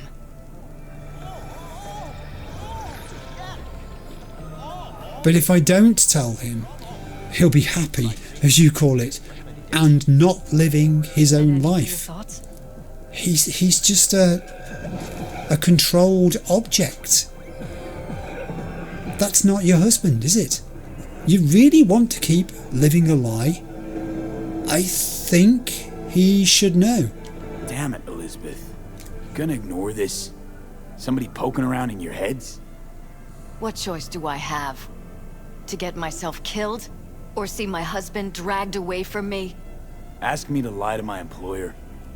I'm going to tell Jeff that SSI was spying for his rival, Holt. You just need to confirm what I say. And what if I don't? And if I'm not on board? You have a choice. Just remember, any consequences will not be yours to deal with. You're really then prepared to get rid of SSI? We're truly prepared to fire SSI. After the threats. It'd be brave, but risky as all get out. What they're doing to us is one thing, but when you found that concealed room, I can't accept strangers spying on us while we sleep. Not under my own roof. What difference does it make where? I'll take full responsibility for anything SSI goes on to do. I'm just asking you not to get Jefferson involved. Oh boy. I'll add a meeting in Reconciliation Park to Jeff's schedule. He'll be waiting. Since I can't know if I'll remember this conversation tomorrow, I'm counting on you not to forget what I asked of you. I won't. But that's all I can promise. Absolutely. Goodbye, V. Bye, Liz. Lizzle. Whole thing's fucked up, huh? Wouldn't want to be in her pants. Speaking of, overlapping memories, changing personality. Yes. Remind you of anything? It is not lost on At me. least we know what we're up against. What would you have done? I would like to ask that. So, in my pants, what would you do? Some real rat bastards behind this. Someone's got to take them down. Even by Really? risking the Peralez's lives. Fuck knows what kind of shit a mayor controlled by puppet masters could pull. But yeah, you could end up putting their lives at risk. Or not. Tough choice, V. Thanks for the advice. I stand up, faced with a dilemma. Meet with Jefferson. Oh, you people going about your everyday lives. You're living in ignorance of what is happening all around you. Do you know that? I need to get out to the road area and I can't remember which way it is. I'll probably edit this bit while I find the road again. Back in a sec. Alright, I'm back in my vehicle. What do you do about this? Sorry, I nearly ran over your car there. What do you do about this? I'm going to have to reverse onto this crossing in order to be able to go on the correct side of the road. If I do nothing and the situation continues, she fires SSI. SSI, of course, know that they'd been made. The data terminal that we hacked, they know that something was done there. They could trace that to V. They know that V was employed by the Peralezes. The secret's out. So one way or another, this is going to go bad. For all Elizabeth Perelez's desire to keep everything under wraps here and let her husband live out a life of blissful ignorance in which his life is actually not his own, and as Johnny points out, he becomes a puppet for some unseen master. For all she wishes for him to continue to live in that ignorant bliss, it's dangerous. Whoever's pulling the strings will have won. They'll have control of the mayor if he wins. The indications are, since Holt is behind him at the moment, that he could well win. In fact, he's bound to win if he's got these people working to make it, to engineer it so that he can't lose. And then the agenda, which is his, or which he thought was his, starts changing and becoming their agenda instead. And he doesn't know it. He simply goes along with it and supports it. The gun in the advert is just the tip of the iceberg. I have got to go. Have I got to go up here? Oh, wait a minute. No, I've got to go over there. I'll park up. I'm entering the Glen. This'll do. Let's leave it here. Right, now I think... Oh, it suddenly changed to me not walking so much as stumbling. I just need time to think. The core of V's existence is that... Hello? Yeah? It doesn't matter what you tell him. It doesn't matter what you think of doing or do. You can't change anything. What? We know who you are. We know what you are. We know what you want. You are playing with fire. Don't dare cross the line. Okay. That confirms that we were definitely made. Fuck. Also, they've got access to the relic chip, I guess. They got straight inside V's head. I was about to say the whole of V's tenure in the game has been predicated upon telling the truth where he can, doing the right thing where he can. The right thing here is surely transparency. Elizabeth Perelez thinks the truth will destroy her husband, but the concealment of the truth could destroy a great deal many more people. And doesn't this man deserve to know what's really happening? We know who you are. Hello, V. Hi. Hi, Jeffel. Are you alright? Need to talk. We do. Yes, I know. Elizabeth filled me in. Sounds like I was right to hire a professional. Elizabeth? What did she tell you exactly? She told you everything? Didn't get specific. Just that SSI was spying for that son of a bitch Holt. She went with that. Guess you got more, though. Oh yeah. Oh yes. Now, this is the point at which I can either agree with her, which is obviously a divergent point in the story here, or I can... Is everything all right? Everything's fine. This is not timed by the looks of it. I can tell the truth. I seriously think Holt had completely nothing to do with this. This is way beyond his pay grade. SSI wasn't working for Holt. You're in deeper shit than you think. Meaning? Oh my lord. I can say you're a virtuous politician. Doesn't it make you wonder? Or I can just go directly to the truth of the matter. They're in your heads. They've pierced your brains. Your thoughts are not your own. They're in your heads, Jefferson. Yours and Elizabeth's. This some kind of chuckle-worthy metaphor? Strange dreams, partial recall, jumbled memories. It's not just stress and long hours. He's shaking his head. I don't know what you're trying to tell me, but I don't think I like where this is heading. Wake up. Your brain's a mess. Messier than the discount section of a BD smut hut. He's thinking. I'm not paying you to make up riddles for me, so get to the point. Really? SSI's on the take for some unknown group that's out to control your lives. There it is. He didn't want to hear that.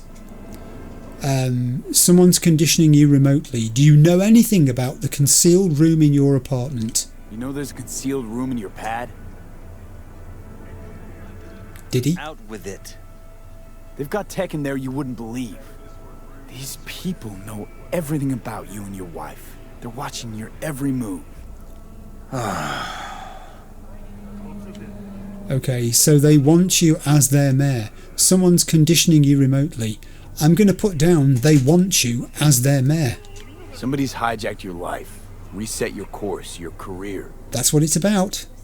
I'll admit, there were a couple of fortunate coincidences, but... Come on, Jeff. Forged your views, personality, even that skepticism that pisses me off so much. Clearly what they want is for you to be their mayor. Molding you like a clay figurine. It's what they're doing, Jeff. Fuck. I need to remember who recommended SSI to me. Your memories. Can't even trust those anymore. Wow. Talk about laying it on thick. This guy's just realised his whole mind is not his own anymore. That won't help. Trust me. If that's true, I'll never know what's real in my life and what's a lie, fabricated. True. Wait. The intruder. I have to find him. Both of those things are true. You will never find the intruder. And I have no idea how you would go about doing that. Got no idea how we go about doing that. First I'll find him, then I'll find whoever's behind this. Pull the curtain back on these motherfuckers and show them what's what. I would say that they could show themselves inadvertently if you're patient. I would not try facing up to them too. I think that going straight for them is a bad move because they're way more powerful than you. And that counts on the top one too. Don't count on it, they're too powerful. I think I'll go with the middle one. They could show themselves, they could slip up inadvertently if you were patient. Could show their hand if you're patient, wait long enough. Or use your mayoral powers if you get elected. As long as you don't forget all this by morning. And that's the problem, isn't it? Sun Tzu's art of war.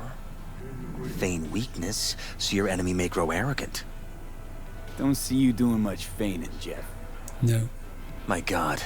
I have to tell Liz. Well, actually...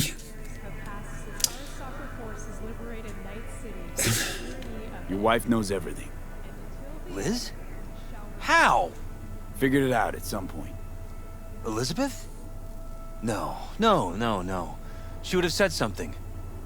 She was protecting you. I think that's true. She was protecting you. I don't think it was convenient not to. I don't think she is involved in the sense of part of this thing. She feared for your life, your daughter's life. Who could blame her? Nah. Oh, she's never kept anything from me. And she doesn't scare easily, believe me. got an anonymous holo telling her to keep her mouth shut. So she did what the perfect candidate's wife would do. Protected her family. She did. I won't let them get away with this. And that's what his wife said would happen. He would not rest. What are you gonna do? So what now? You still want to be mayor? Well, I'm not about to give up. I didn't run just to... I'll wait for my window. An opportunity. Then make my move. Isn't that exactly what they want? Well, I'll give them more than they bargained for. Yeah, same with your Eddies. Take care, V. Oh, I don't think that ended well. And good night. Johnny. So, thoughts? Somehow I doubt it's people who are behind this. Really? So aliens? Very funny. You're too young to remember this, but not so long ago, people talked about rogue AIs prowling cyberspace. Right. So, not aliens. Doesn't matter who. What matters is that guy decided to take up the gauntlet. My man. Johnny approves of this. Wow. Catch me, someone.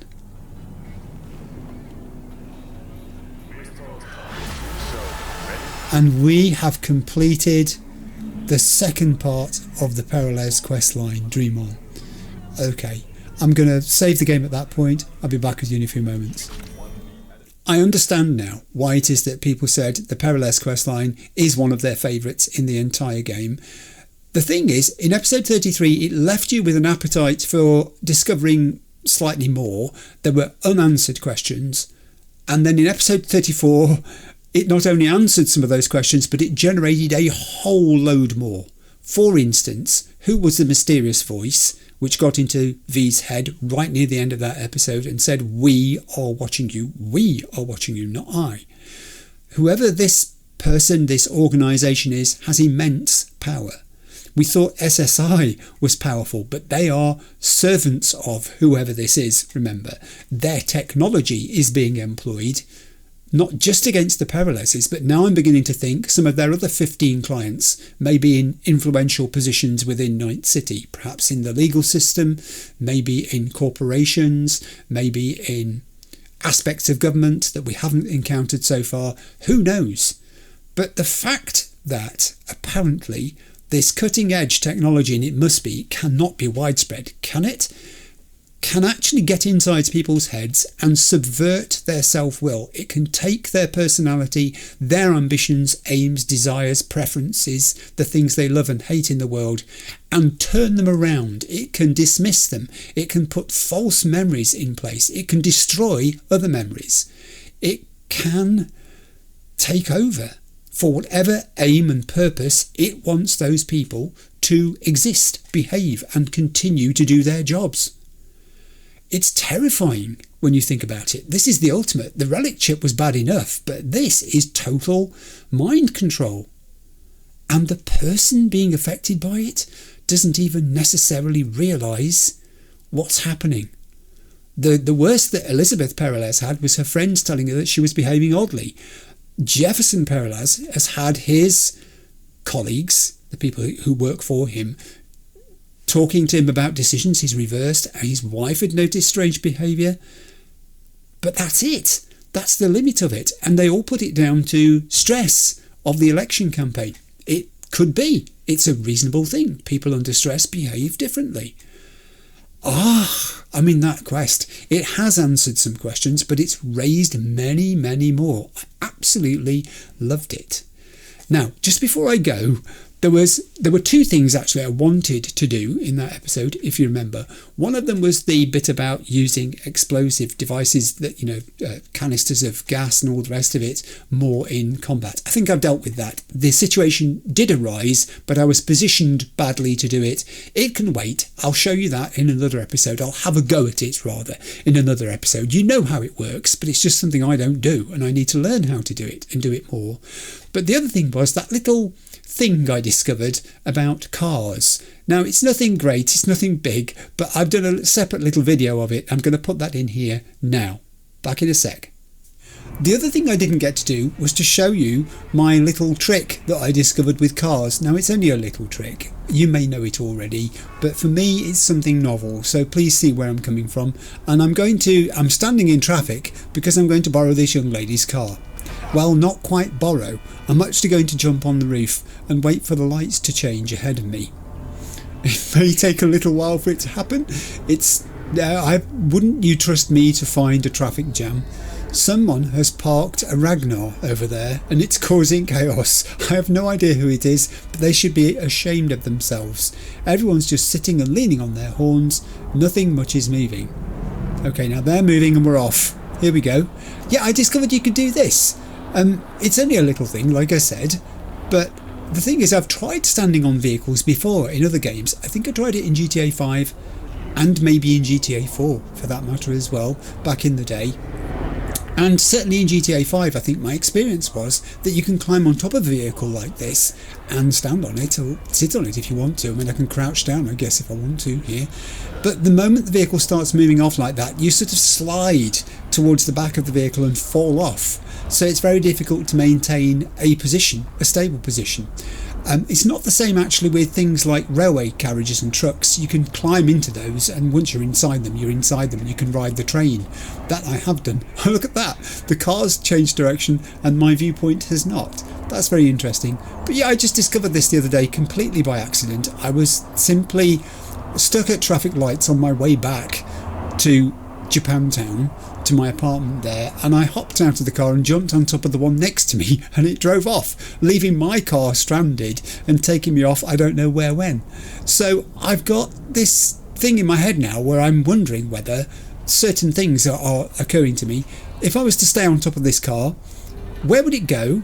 Would it follow a prescribed route? Would it repeat, sit in a sort of loop situation? Would it randomly just go anywhere? Will it take me out of the district I'm in, into other districts? What happens if, as happened in the previous episode, which you've just watched, I get myself into a situation where NCPD are after me, and I jump on top of a car nearby?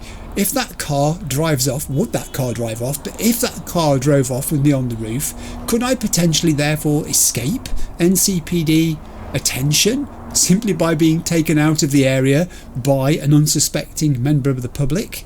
I do not know. I just wanted to show you that anyway. It gave me a little giggle. So there we go. Okay, so I told you it was just a little fun thing, and there it was. There's a lot of things you could investigate about this. Some of them I've mentioned already, but others occur to me. Could you use a weapon whilst you're on the top of the vehicle? Could you attack, say, a gang who's up to no good? And if you didn't make a success of finishing the gang off, would they give chase? Would they? What happens if the vehicle stops at some traffic lights and you're not far away from where you tried to sort this mayhem out and the bad guys come back after you? What happens when they catch you up?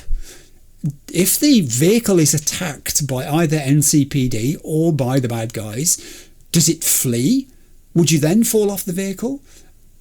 Many of these things now occur to me as little juicy tidbits that could be investigated. So I probably will at some point do this. I'm not sure whether I'll put it into a video. Let me know what you think. But I certainly have a go at it because it's intriguing me now. It's bugging me. Okay, that was episode 34, the conclusion of the Peralez quest line. Next week we're back to something different. I hope you'll join me for that, for episode 35. I'll see you then. Bye.